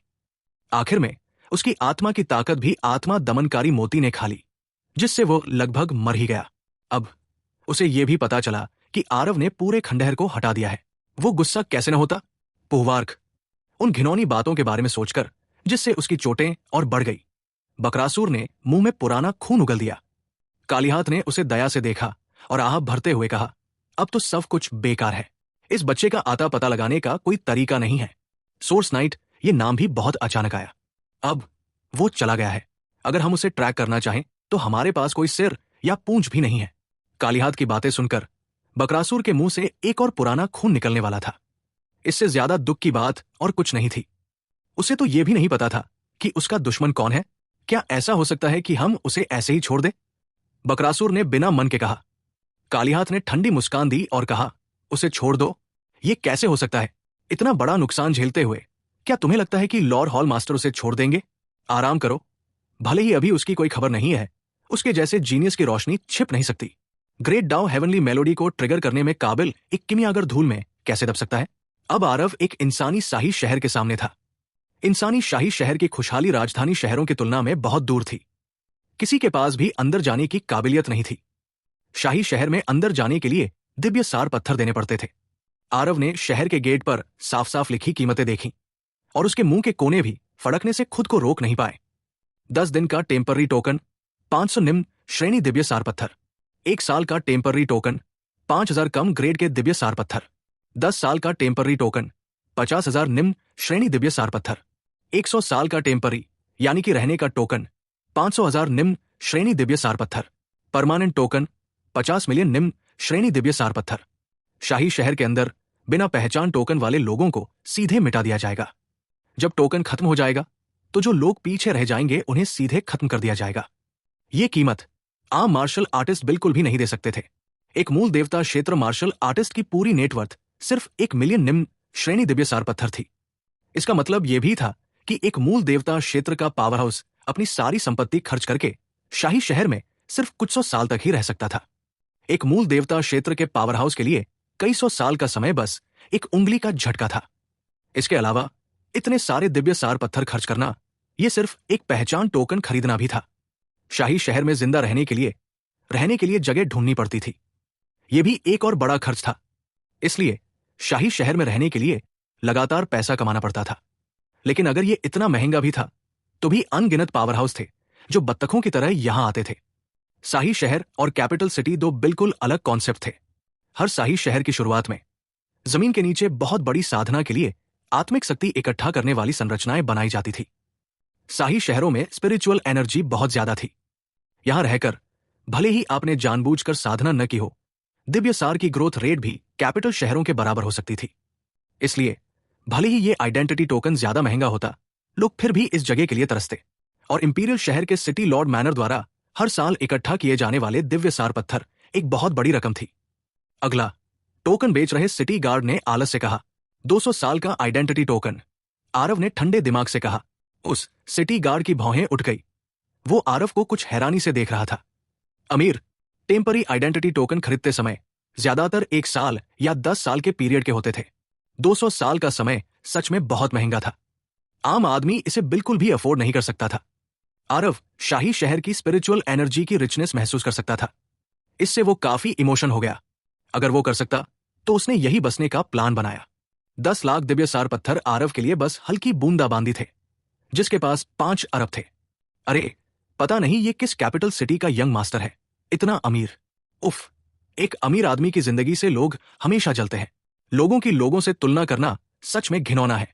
अगर मेरे पास इतना पैसा होता तो कितना अच्छा होता। सिटी गार्ड ने आरव को गहरी नजर से देखा और उसे 2 टोकन दिए। आरव ने बिना किसी परवाह के टोकन लिए और चला गया। हे, एक और गुस्सैल। लगता है शहर में घुसने के कुछ दिनों बाद लोग उसे मार डालेंगे। सिटी गार्ड ने हंसते हुए अपने साथी से कहा। हाँ, ये ऐसी कोई बात नहीं है जिसकी हमें चिंता करनी है, जब तक इससे ज्यादा परेशानी न हो। ठीक है, उसके साथी ने हंसते हुए कहा। आरव को जाते हुए देखते हुए उन दोनों लोगों की नजरें घमंड से भरी थी। आरव अभी अभी शहर के गेट से अंदर आया था और सड़क किनारे कुछ आदमी उसका स्वागत करने आए हैं। ये छोटा भाई बहुत अनजान लग रहा है, पहली बार शाही शहर में आया है ना? गाइड चाहिए या नहीं?